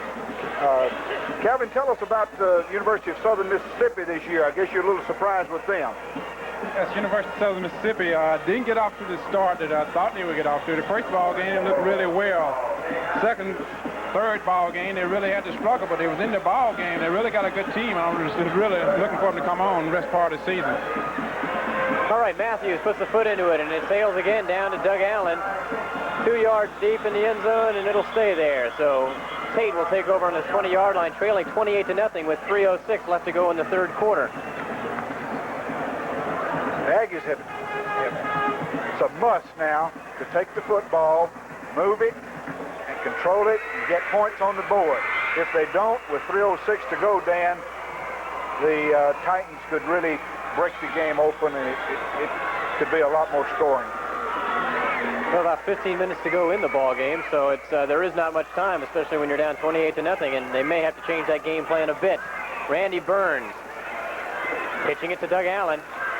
Trying to turn the corner, but there's no corner to turn. Henry is there to knock him down, along with Scott Bromley, 55. He picks up a yard at the 21-yard line. 2nd and 9. Let's take another look at it. Every time I turn to look at you or look at the monitor and talk about the strength of Woodham, our statistician, Sherry McPhail, gives me that mean look. She grits her teeth at me, so I'm not going to say anything else about how good Woodham is the rest of the night. I think she's mad at me, Dan. She may not be the only Tate grad who is. Allen gets across the 25-yard line of the 26. Henry again over there to help out on the stop.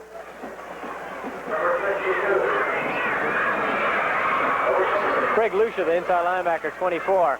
Also in on the stop, and Stallworth, Ronald Stallworth, 74, the defensive tackle, limps off the field but leaves under his own power. He's replaced by Tony Yoder. They couldn't afford to lose him. He's one of the big key players in their defensive scheme. Third down and about 3 yards to go. Line of scrimmage to the 27-yard line. Burns takes the hand off the Stonewall, keeps it, and he tripped up about the line of scrimmage, falls forward very close to the first down. He has to get to the 30-yard line, and I don't believe they're going to give it to him. I think it's fourth down and about a yard, not less than a yard, maybe a foot and a half. They're going to have to kick the ball, I would think. Well, with 1:57 left to go in the third quarter, I don't know. It's they're 4 touchdowns back. They're going for it on their 29-yard line. I guess you have to figure sooner or later when you're down 4 touchdowns, you're going to have to pick up a yard on some play. You might as well make it now. I don't know if they're going to have 4 more possessions. Fourth down and less than a yard. Randy Burns, and an offensive guard moves. I believe that was F51. Scott Gainey might have moved. First, Woodham jumped offside, but of course the defense can jump all at once. Take a look at it. Look at 51 Gainey on the left guard as he jumps. It's going to be called against Woodham because they're saying that Woodham drew him off, and I really believe that's what happened. Looking at the replay, I think the defense jumping caused the Tate guard to jump, and if the officials determine that that's what happened. Here's the replay. Watch him jump there. They threw him, Dan. They threw him. That's Lucia, the inside linebacker. Of course, the rule on that is you can move the defense can move along the line of scrimmage all they want, but they cannot jump on the other side of the line of scrimmage. They cannot cross the plane of the ball. If it is, it's an automatic 5 yards. Okay, pitch, and losing the football is Stonewall. Woodham's got it at the 31-yard line. That's a tough break for the Aggies, an excellent break for the Titans. Darren Anderson, the junior defensive tackle, 5'9", 170-pounder, falls on the football.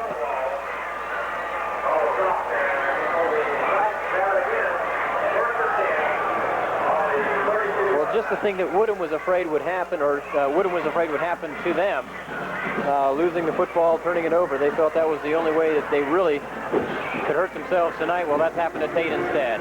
Coach Sharp kept emphasizing the turnovers from the last 2 years.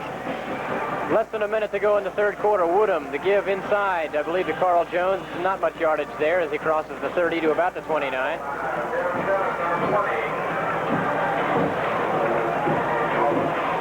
Nicky Walraven from Tate came up and put a pretty good lick on Mark Kemp. Mark Kemp excites me. I like the way he runs a football team, even though he's not in there right now. Quarterback for Woodham now is number 14, Kenny Squazzo. Squazzo, he was injured, hurt an ankle in the first game of the year against Panama City, but he's back and hands the ball inside for a couple of yards. Carl Jones limped off the field after that last play, but he limped off under his own power. Now some wholesale substitutions for Woodham. Into the ballgame, first time we've seen him, Kevin Sims. He's been in on this series, last couple of plays. Demetrius Cromwell, number 45, senior running back. Coming to the near side, S16 wide receiver. And before they get into the playoff, that ends the third quarter. And so far, it's been all Woodham. With the score of the Woodham Titans 28, the Tate Aggies nothing. We'll be back for the fourth quarter right after this.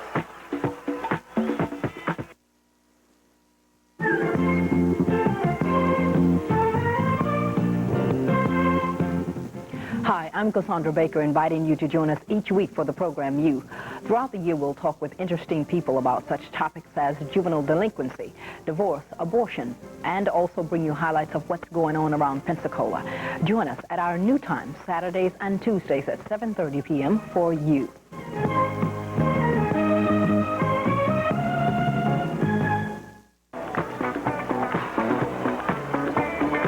Welcome back. 12 minutes of football remaining from Gendel Stadium on the campus of Gonzales State High School.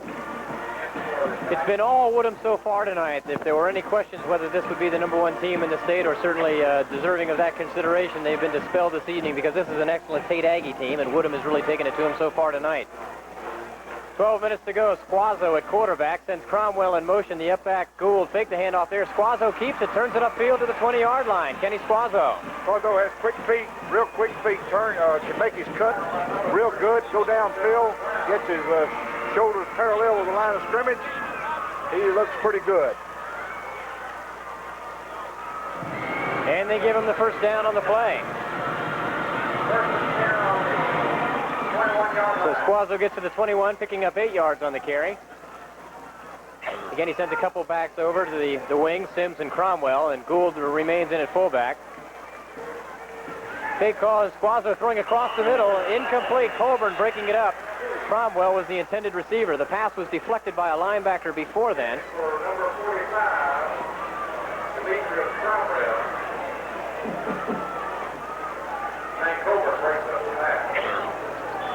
It looked a little bit like pass interference to me. I don't know. I don't believe it.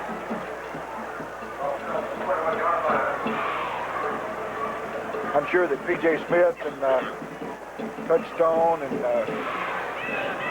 Porkins and all that good bunch of officials would have seen it had it been. All right, Squazzo fakes the handoff, now throws across the middle for Johnson, incomplete. First time they've thrown to him tonight, except on a couple of halfback pass efforts, and the pass was broken up. Colburn there, I believe, gave him the liquid, jarred it loose. No, check that. 3rd and 10. Pretty good pass. I don't think it was thrown far enough behind him, Calvin, to receive it. Because I just missed the pass altogether. 3rd down and 10 from the 21-yard line. Tate trying to keep Woodham out of the end zone. They've been there 4 times so far. 28-0 our score with 11.5 minutes to go in the ball game. Now a reverse to Sims. Sims with good speed to the 15 and down to about the 12-yard line. That's a good gain, or he may be able to pick up the remaining yards on 4th down. Take a look. Here's the little reverse action. And Gordon Watley, number 85, the defensive end, has played a sensational game at end. He's really stretched out the wishbone and the option attack very well, and he's played a Super Bowl game, and he was pursuing on that play. Woodham has some substitutes in the ball game. 4th down and long, too. They've got to get to the 11-yard line to pick up the first down. It's line of scrimmage to 13. The pitch is to Cromwell. Cromwell turns it inside, and it's hit and dropped. I don't believe he had the first down. Hank Colburn was the first one to hit him, and Reggie Fisher came along to help out. I don't believe he made it. They probably bring the chains in. They are going to. It's going to be close. It's going to be very close because he was knocked back, as you can see. So it just depends on where they gave him the forward progress, and they bring the chains on in. 10:48 left to go in the ball game. 28-0, Woodham on top. And they held him. First down, Tate at his own 11-yard line.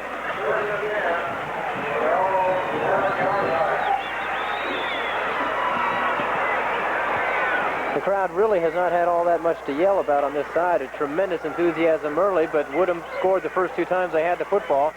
Once after taking a punt, and the second time after an early Tate fumble, and they've never really looked back. Tate had one drive that got down to the Woodham 10-yard line and bogged down there with a blocked field goal. That could have made it 14-3 at the time. Burns still in the ball game. Pitches now on the fly to Walden, Mike Walden, 44. I believe that's the first time we've seen him carry the ball tonight, and he gets out close to the 20-yard line. Walden, pretty good ball carrier, and Tate picks up about 7 or 8 yards on the play. Nice pitch in the open field by Burns. He continues to impress more and more every time we see him. They give him a progress to about the 18.5. We'll call it a pickup on the play of 7 yards. 2nd down and 3.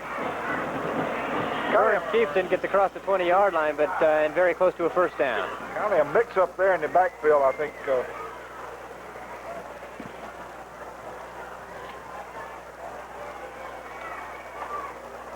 going to bring the chains in for a measurement. Well, Burns showed how cool he is. There was a mix-up on the handoff, and instead of risking the fumble down there, he just kept it himself and got what he could get. And what he could get was a first down. First down,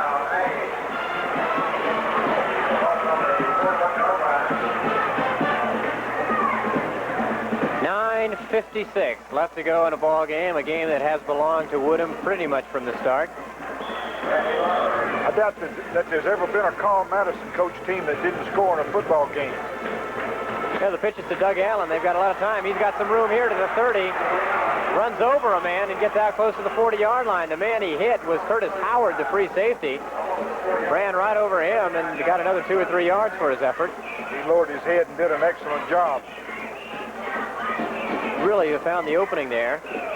There he hits Howard, and Lucia's there to make the stop. A little help from Darren Douglas.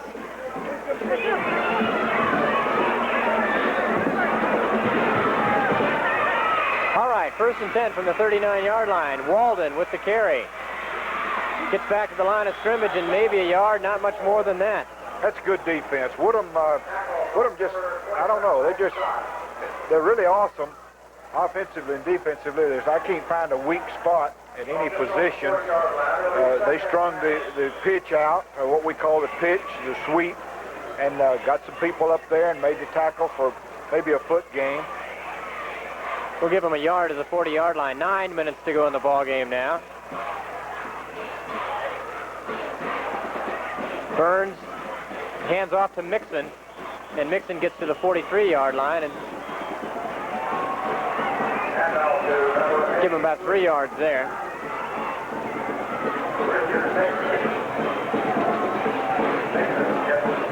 There he is, Mixon, number 83. 170-pound senior. And now Doug Allen checks back into the game. Now one running back, Crockett, goes wide to the right side. Mixon comes out of the ball game. 93, Steve Campbell, comes to the left side on a 3rd down and about 5 yards.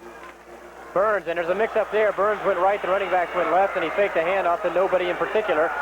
And Bromley made him pay for it, along with Mike Newman. I guess Scott Bromley, he seems like a pretty good football player. He's a junior, and he's going to be a major college prospect next year. That's not a convincing fake when there's no running back there. So the drive bogs down there, 4th down. Punting team in. Randy Burns stays in, and will he get it off? No. Yeah, now he does. He waited a second, now got it off and gets off a nice kick. Sanders will take it at his 15 and go down at his 17. Ceylon Brown there. Also down in the early coverage was Walraven. Reggie Fisher joined him. Excellent coverage. But it was Ceylon Brown.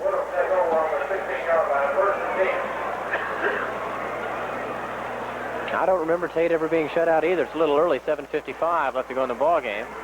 A little early, I guess, to be thinking about that, but the way Woodham's defense has been playing, it's going to be tough to score. I'm wondering how they can score on that defense of Woodham. I want to point out something. Talking to Coach Sharp yesterday, we were over visiting with him, and we're talking about the JVs, and he doesn't call his people the JVs. He calls them the B team because they're all varsity, and they all practice together, and when they have a game with another team, it's the B team, not the JVs. I think his thinking may be good there.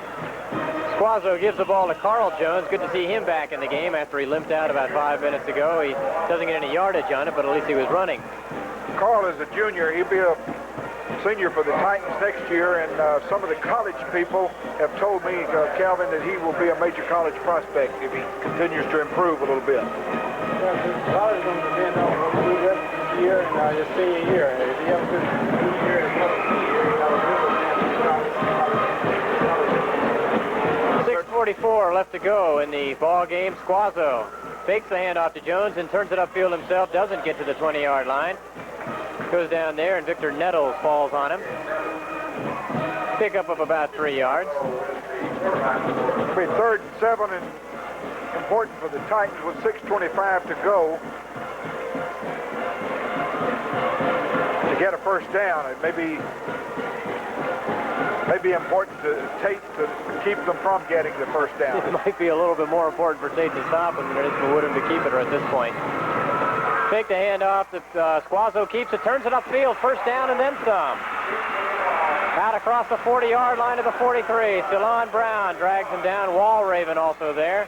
Calvin says that he has real quick feet, and that's what you like in a quarterback. Watch his feet. Look how quick he is. When he sees the opening right there. Now watch him go. There he goes. Nice blocking out there, too. Good blocking, quick feet. Brown drags him down, and Walraven. Got to be a backbreaker. They mark it at the 42-yard line. Under the 6-minute mark now.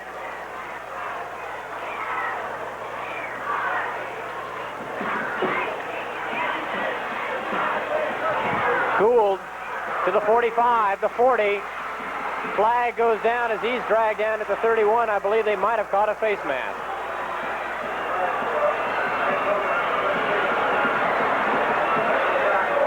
Let's take a look at it. Nice hole there on the right up the middle. Good hole. That's excellent blocking. Rodney Edmonds, the center, ran right over him, and Randy Reynolds, the left guard. Yep, and Walraven's got a hand on him right there. You can tell that when that head twists, it was a face mask.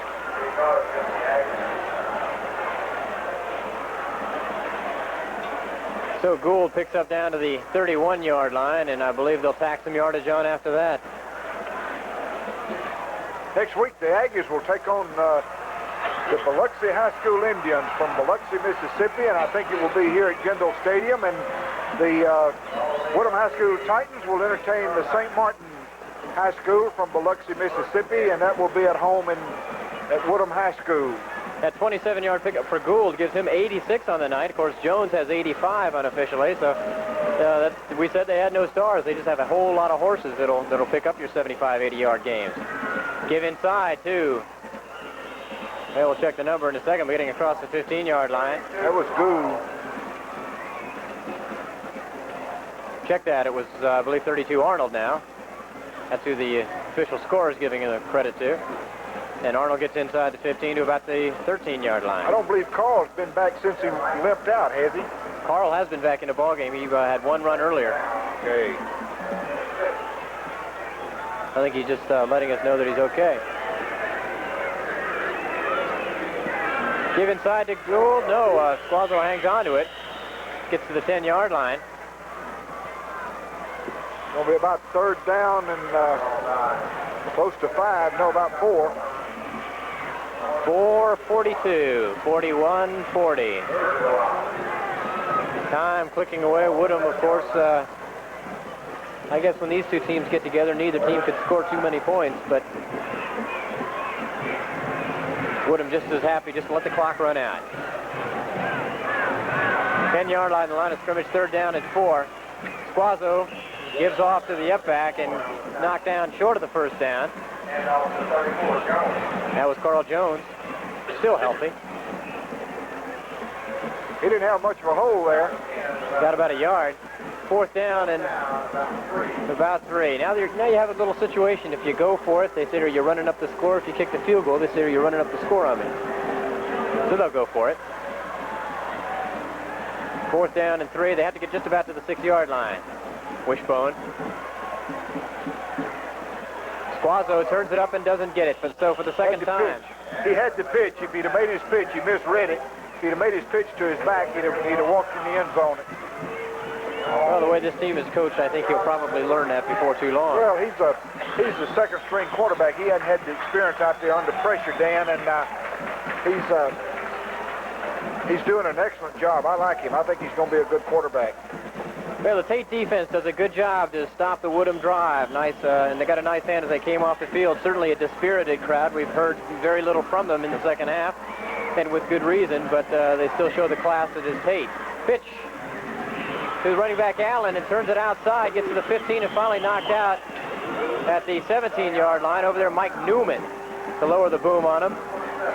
Mike Newman's a very strong linebacker for the Tate team. Big Hacksaw Reynolds, talking to Coach Sharp, he said Randy Reynolds' nickname's Hacksaw, and said he's just about as tough as a hacksaw. Yeah, that's, if you're going to follow in somebody's footsteps, I can think of a whole lot of worse linebackers than the 49ers' great linebacker, Hacksaw. Hand off to Stonewall as he crosses the 25 to the 26-yard line, picks up the first down easily. That'll stop the clock with 3:23 to go in the ball game. The Aggies are a little bit hindered. Coach Madison told us yesterday that Allen was just a little bit hurt and would not be playing full speed. And I don't think he is running quite as hard as he did 2 weeks ago when we were out here at the Tate Choctaw game. Well, he's only picked up 40 yards on about 10 carries, and it's still a pretty good night's work, although that's certainly below his high standards. Throwing deep is Burns. He's going for Linton Evans and overthrows him at the 40-yard line. It's an excellent night's work, especially against that Woodham defense, as tough as they are. Mark Gilbert in the ball game at a defensive back was there to apply the coverage. Other games being played in the high school levels, Pensacola High and Rutherford. Rutherford was leading 10-0 at the half. Milton playing Nashville. There was no score at the half in that ball game. 3 minutes to go. Burns gets the pitch outside to Stonewall. He tries to cut it outside and drag down about the 27-yard line. Number 43, Randy Gardner, there to make a stop.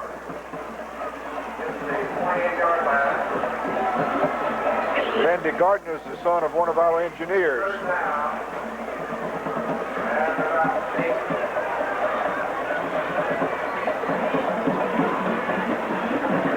Pickup of about 2.5 yards on the play. 3rd down and 8. Burns back to throw, looking across the middle and throwing behind Shannon Pugh, the intended receiver. I believe because he had to dive for the football, he probably would have been just short of the 1st down at the 35. That's just about where he had to go for it. Bring up a 4th down and about 8 to go. 2:20 left to go in the ball game. Woodham Titans ranked number 1 statewide, number 8 nationally is, pretty good ranking for a team in Pensacola. And of course, the Aggies are mentioned in the 4A classification in the state of Florida. I think they'll definitely hold their number 1 and may move up nationally after this ball game. Randy Burns back to punt and doesn't get it off. It's blocked. Bromley blocks it and recovered at the 12-yard line. It'll be Woodham's ball, 1st and 10. I guess that's icing on the cake.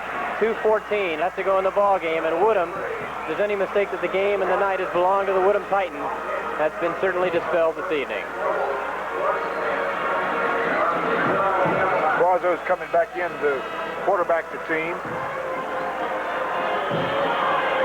I may say this. Last night at the junior varsity ball game out there, I met a lot of the Woodham players. They are real gentlemen.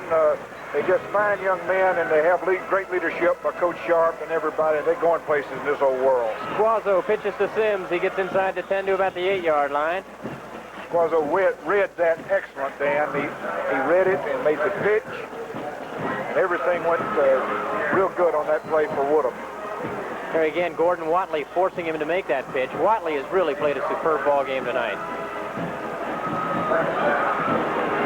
And, it's a similar situation to the one we had a week ago with Gulf Breeze. They were beaten by a similar margin as Tate is tonight, but you've never seen a crack in the class of Tate tonight. Fumbled pitch off, and Sims covers it back at the 15-yard line. I don't believe that was Guazzo's fault on that pitch. Now, here we see the replay. He's pitching it a little too quick. He threw it right out there in front of him, and Sims just took his eye off of it, evidently. Looking where he was going to run, instead had to find where he was going to recover it. Lost back to the 15, 3rd down, and they have to get to about to the 2-yard line. They give it to Jones. He runs over a man at the 5 and gets close to the 1st down. Carl Jones. That looked great. Big, strong runner. Gets those shoulders down in front of him and just runs over people. Calvin's beaming. Calvin almost knocked me off of the bench here. Hope they don't give it to Carl anymore. Calvin starts the blocking for him. 43 seconds to go in the football game. Woodham on top, 28-0.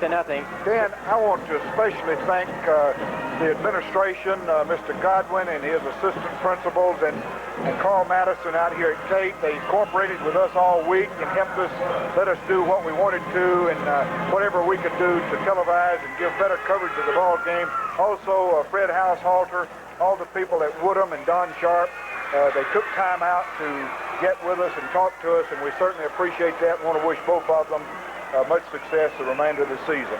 Well, this is our 4th game of the year, and this first game we've had between 2 Pensacola teams, and certainly the one thing we've run into each week and always run into, and we have these 2 teams here, is we have nothing but class to deal with, and they certainly make our job a lot easier, and they certainly make it a pleasant experience. Milton and Pine Forest next week. First time we've had either of those 2 teams on. A 3A Milton against 4A Pine Forest with their new coach Joe Montgomery over there.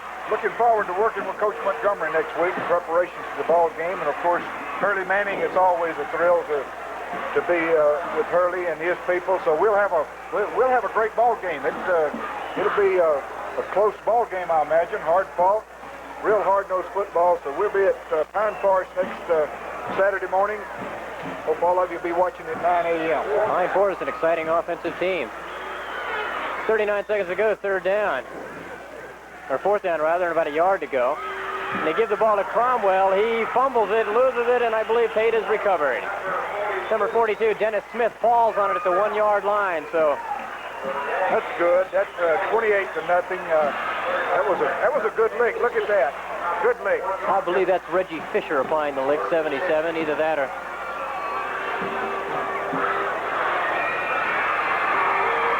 Calvin, it's certainly good to see you again, and good to have you back in Pensacola. And whenever you back in town, come by to see us, and we certainly hope you have much success over in New Orleans, and hope old Carl continues to do well. Hey, I'm very happy to be back here also. I might mention that one thing, that looking at the talent on the field tonight is compatible to that of New Orleans, if not bettable. And I think that's something Pensacola area should be proud of. I think so, Calvin. Football is really good here. If you notice, each year there are 5 or 6 or 7 football players from this area that make major college football teams. And there will be several of them on the field tonight who will make major college football teams, but their night's work is not over yet, as Tate has called a timeout with 4 seconds to go. I think the Woodham fans counting down the 8-7-6, and they stalled them there at 4. Pine Forest is leading Van Cleve, Mississippi by a couple of touchdowns at the half, so we can expect a great ball game next week. Of course, Joe Montgomery was wondering at the beginning of the season exactly what he had. He knew he had some talent, but putting in a new system is always difficult at a school, and he likes to throw the football. He comes from Central Florida, where they threw the ball a lot, and that's going to be an exciting team to watch. A week from tonight, they've played extremely well, and of course, Calvin's grabbing for a stat sheet here. That can mean only one thing, and of course, Carl. Little brother Carl picked up 96 yards. How can you call a 215-pounder little brother? 96 yards in just 8 carries. That's unofficial, but quite a nice work for the big fullback, 215-pounder. So 4 seconds to go. Tate called the timeout to sort of spite the countdown call of Woodham. Get one more play off. Halfacre in at quarterback, keeps it, pitches to Allen, and he gets out across the 10 to 12-yard line. That'll do it. As Woodham fans and Woodham players storm the field here at Gonzales Tate. A most impressive 28-0 win. We will return to Gonzales Tate for a post-game show right after this. Pensacola Junior College is proud to have one of the finest seismographs in the Southeast operating on public display. There are 3 detectors, one for vertical vibrations, another for north-south, and a third for east-west vibrations. The Physical Science Department is proud to have West Florida's only planetarium. We offer free public planetarium programs for schools in the day and the general public at night. Oscar, our projector, can take planetarium visitors and astronomy students on time and space trips. The planetarium lobby has many astronomical exhibits, such as these Voyager and Mars display.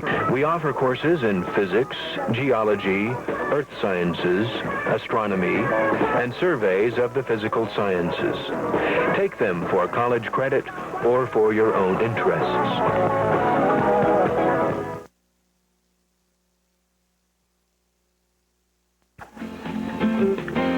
Watching WSRE Channel 23 in Pensacola, your public television station, a service of Pensacola Junior College.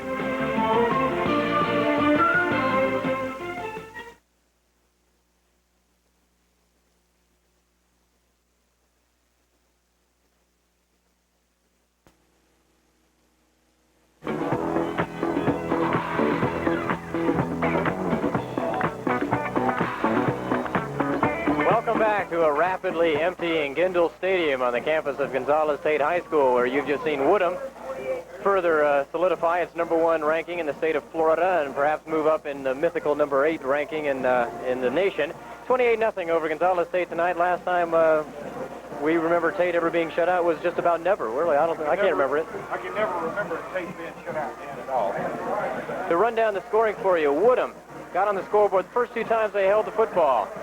First time they went 82 yards in 11 plays, with Lonnie Gould capping it off with a 10-yard run. That put them ahead 7-0 in the first quarter. Then in the second quarter, following a Tate fumble, Carl Jones, who picked up 96 yards on the night, went 18 yards. They went 2 plays for the 14-0 lead. Then in the second half, Woodham up the lead to 21-0. We have a look at one play right here where Carl Jones once again gets the call. 17 yards off right guard, breaking a tackle and taking it on in. Carl Jones, 96 yards and 2 touchdowns on the night. Jones, of course, led the individual rushing for the whole ball game, 96 yards. He leads Woodham. 86 yards for Lonnie Gould, a good 1-2 attack there, a couple of 200-pounders plus. Johnny Arnold got warmed up in the second half to finish with 43 yards rushing and 12 carries, and Kemp carried the ball 5 times for 19 yards. Kenny Squazzo came into the game and looked good as a backup quarterback. He's the guy who will probably quarterback them a year from now. He's a junior. Of course, Kemp and Curtis Howard, the other 2 quarterbacks, will be graduating. Squazzo carried the ball 5 times for 35 yards. Sims, 3 carries, 8 yards, and Cromwell picked up 3 yards and on a couple of carries. Woodham did not move the ball in the air terribly effectively tonight. 2 completions and 3 attempts for Kemp for 54 yards. They threw. I guess they didn't have to throw the ball too much when you move the ball on the ground so much. So with Woodham leading 21-0 in the third quarter, Lonnie Gould, who is the second back in that 1-2 punch, Carl Jones, Lonnie Gould, takes a pass from Kemp right here, right across the middle, breaks a couple of tackles. Hank Colburn missing right there, steps aside of Timmy Thomas, breaks a tackle. Reggie Fisher giving chase, and Victor Nettles, and to no avail. Gould goes in. The extra points tacked on successfully after each touchdown, 28-0.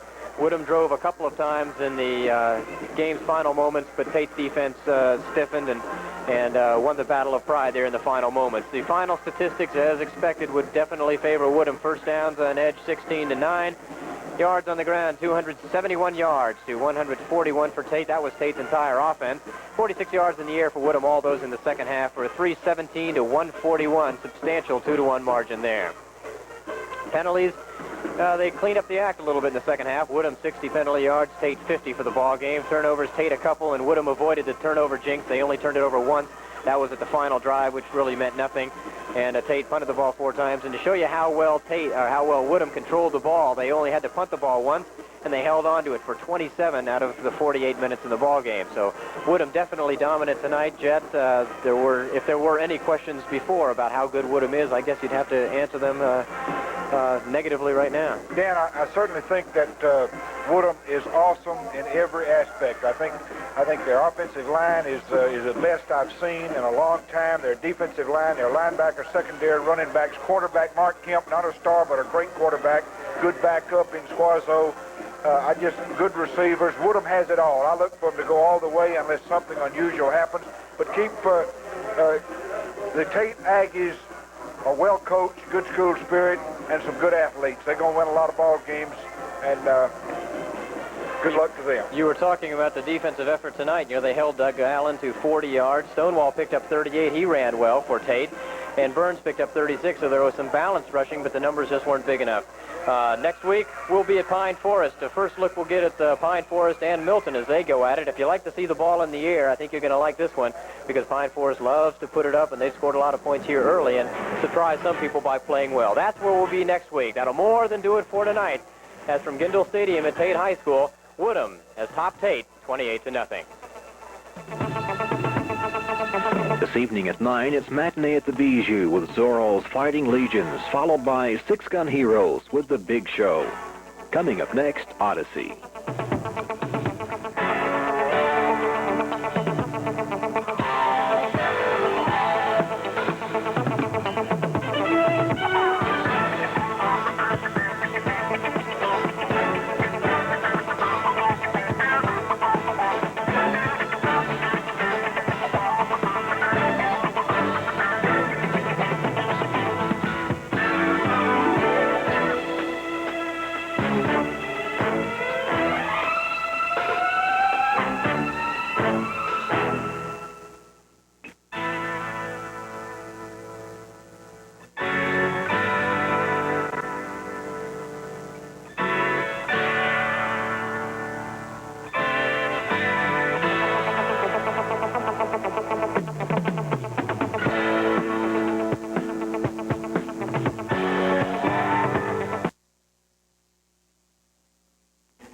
broadcast of high school football was made possible by a grant from Big Sporting Goods, serving Northwest Florida since 1917.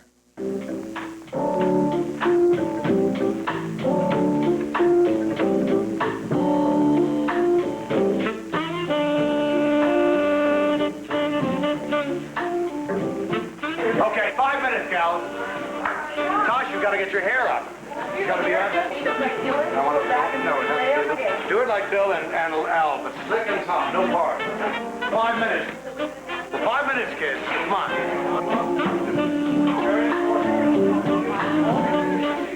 Bill Blass, award-winning American designer, is best known for the classic touch he brings to contemporary fashion.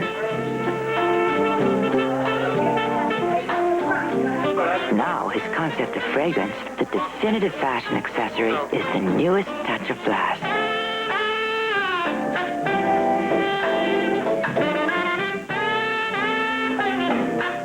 I feel that good fashion is timeless, elegant, with a few surprises added to give a fresh dimension.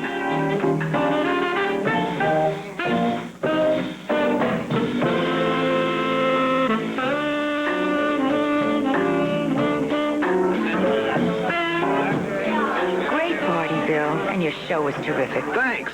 So many beautiful things. You know, to me, there's no such thing as just one look. A woman should wear what makes her feel the most attractive. And that includes her fragrance, because her fragrance really punctuates her spatial look.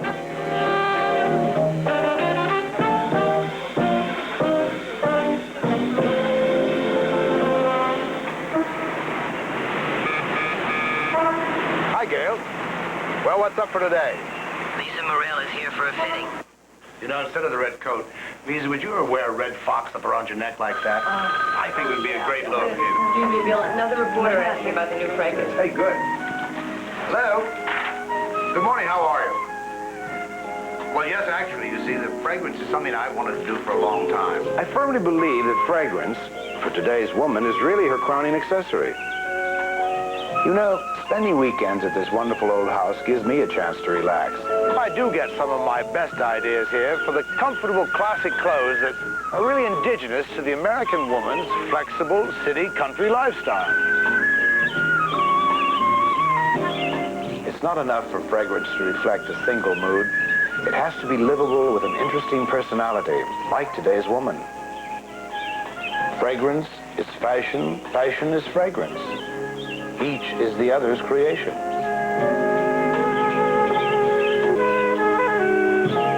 Beautiful. Good, Bill. Right to the camera. Lisa, look here. Just like that. Good. Hold it like that now. Very good. Bill, lean toward her a little bit. Good. Very good. Good. Beautiful. Very nice. You look fantastic. Same thing. Don't move. You're very serious about this. Hold it. Fine. Lisa, just raise your chin just a hair. Just a little tiny bit. Good. Hold it. Very good. All right, relax for a minute. You know, I really felt there was something missing from a woman's wardrobe. A truly urbane, provocative fragrance. So, I designed one.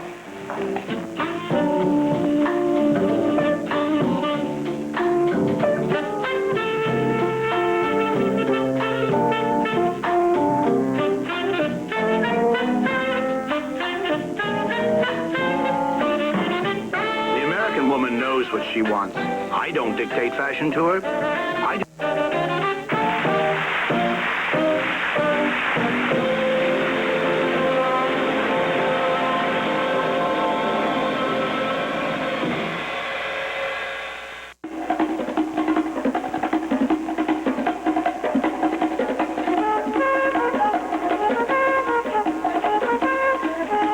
Fresh commodities from Florida are well noted for their good taste.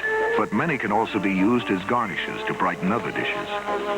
A large head of Florida cabbage can become a bowl to be filled with coleslaw. Simply hollow out the center with a vegetable core or knife. Leave about 6 to 8 leaves to form the bowl. Place the cabbage upside down in ice water until the head opens. Drain well. Fill the cabbage bowl with coleslaw or other salads. For delicate radish roses, cut the stem and root from the radish. To make the petals, Use a small knife and cut down the side of the radish 1/3 the distance from the top. Radish roses should have from 4 to 5 petals. Place the radishes in cold water so the rose will open. Place the roses on almost any plate and add color as well as good taste. An attractive addition to any dish is celery fans.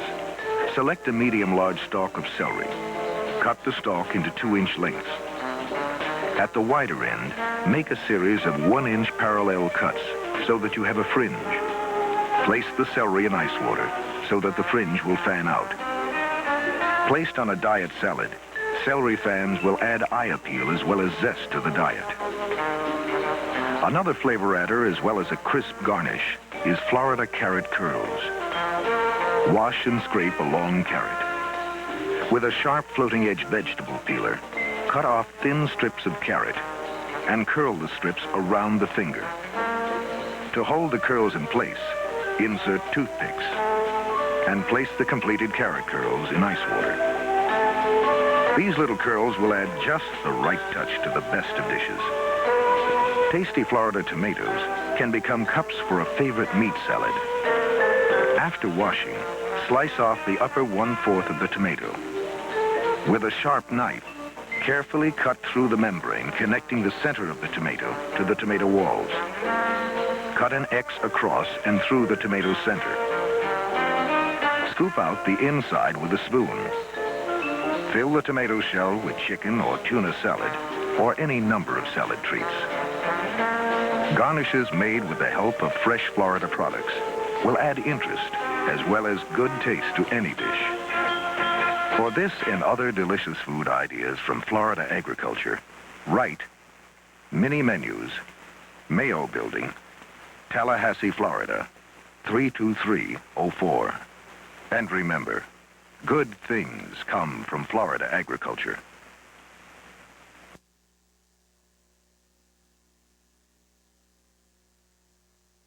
You're watching WSRE TV in Pensacola.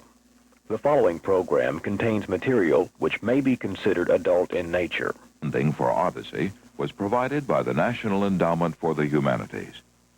Additional funding was provided by the Corporation for Public Broadcasting and Polaroid.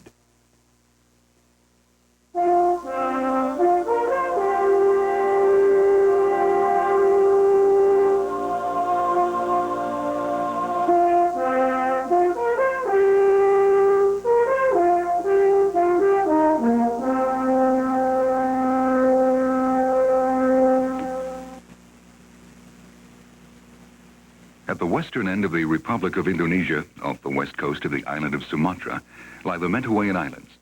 At the heart of the chain is the island of Siberut. Most of the 17,000 Mentawaian people on Siberut have begun to be assimilated into the modern world. But some small clans living in the dense rainforest interior still retain their traditional culture. This is a film about one of them, the Sukude.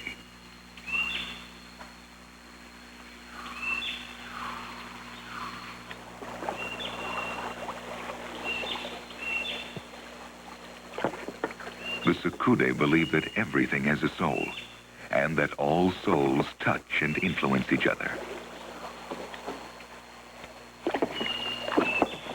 The natural world is a delicate harmony of forces. A man's actions may disrupt that harmony, and so the Sukude observe many taboos and perform rituals to ensure that the balance is maintained.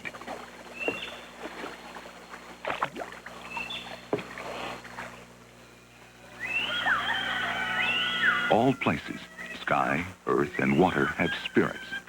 They call the river spirit Sika Oinen and believe that the cooling effect of water prevents illness.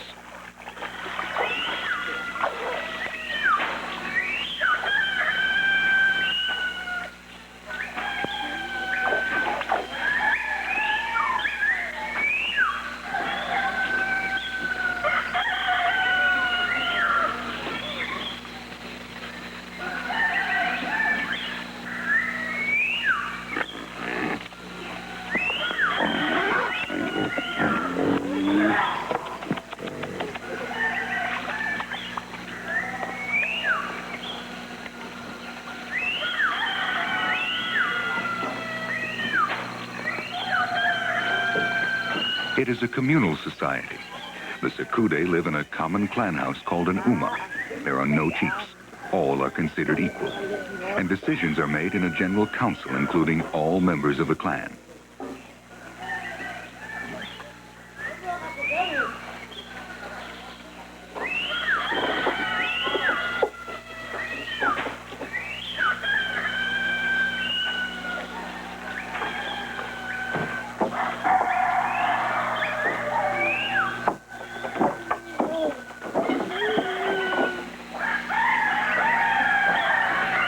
Dr. Reimar Sheffold, a Swiss anthropologist, has spent many years living with the Sakude.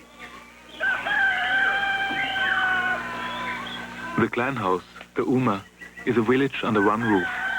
Here live 8 families, 41 men, women and children.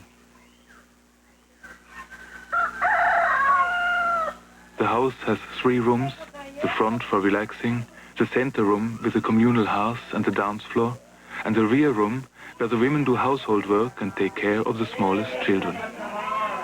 Here too is a place of the Bakat Katsaila, the main fetish of the Uma, a bundle of holy leaves.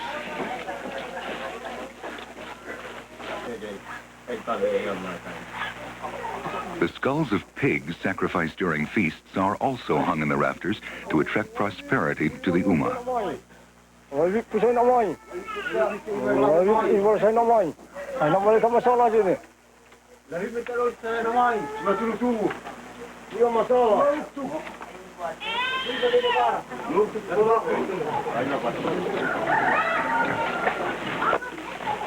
Breakfast is at dawn.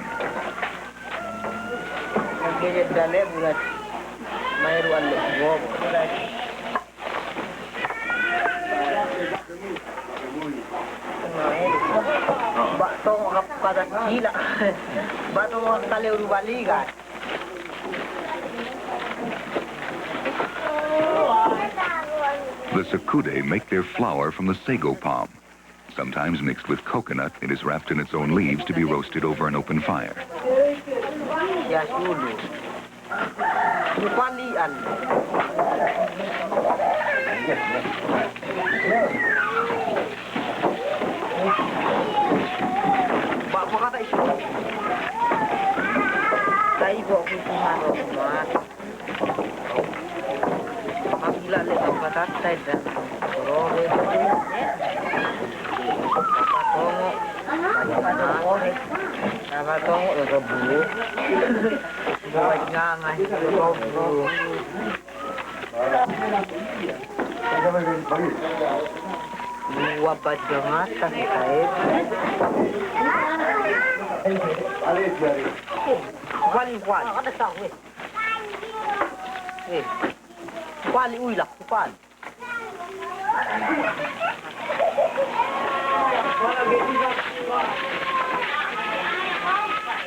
Normally, half the clan are away from the Uma.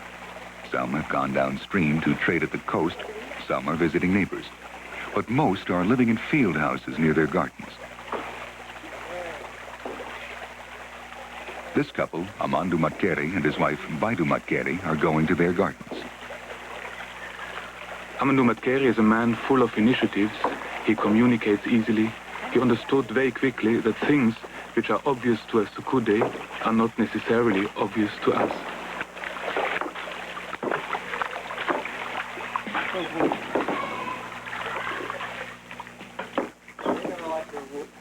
Half the time, this is their home. Here they keep their pigs and chickens. They have their own fruit trees and gardens. And since men and women must sleep apart in the clan house, here they will sometimes stay just for privacy and tranquility. Eraku siguro busakudeia ele. Busakudeia. Busakudeia. Kapiba. Oto kai dele kareke le varo. Oto soga oi kai ne. Ta huasina le busakude sagua. Kan ik al signaal heb komen? Kau mau bagi. Kau mau bagi kau. Kakak meledak pula wah. Iya, saya tahu. Ketika sesuai oke, cuma mau la signaal heb dua. Dua. Ya te dua dah lah kasar. Kita tak berdua. Anak kumu aku itu dua le kumu aku ni dah dua. Asa fakolu. Cara fakolu. Minta fakolu le. Kamu kita kita. Kamu kita tak dua. You choose yourself who you want to marry. There are no arranged marriages, no chief's daughters as diplomatic pawns. But the system does have a political content. Marrying into another clan means exchanging gifts, becoming related, developing a kind of alliance. There's a lot of aggression between the 20 or so clans living along the river, and since there is no political unit beyond the clan, every quarrel could easily lead to real fighting. But having in-laws all over the place helps to keep the peace. You can feel secure in your own territory. Sivaja oto ikua uri kamone ngana le ikua uri kamone ku kapsapo oto kut tapoi sabe ko le ne sigula ta ke sigula nia tapoi buat ka le ne.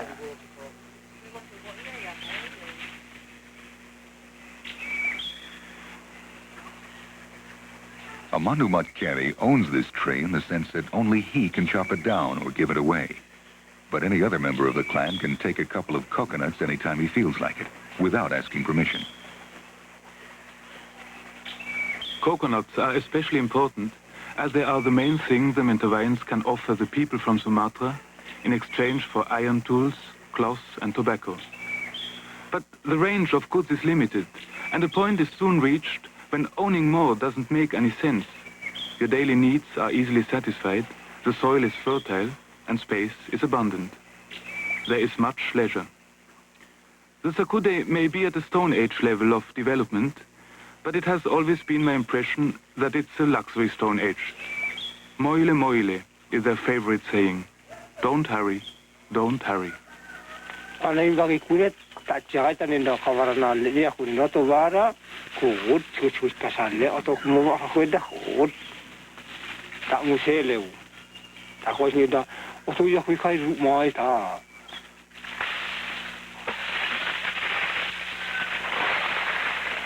aku pasti tadi aku le tamu ida aku cerita le asal dia ke ni kata dogut tamu atau ita le Kailis Mateo. Pagila, Pata, Dunia. Oto si buat nak hendak kita oto si maro bara dah dua telu lara, mamai lara,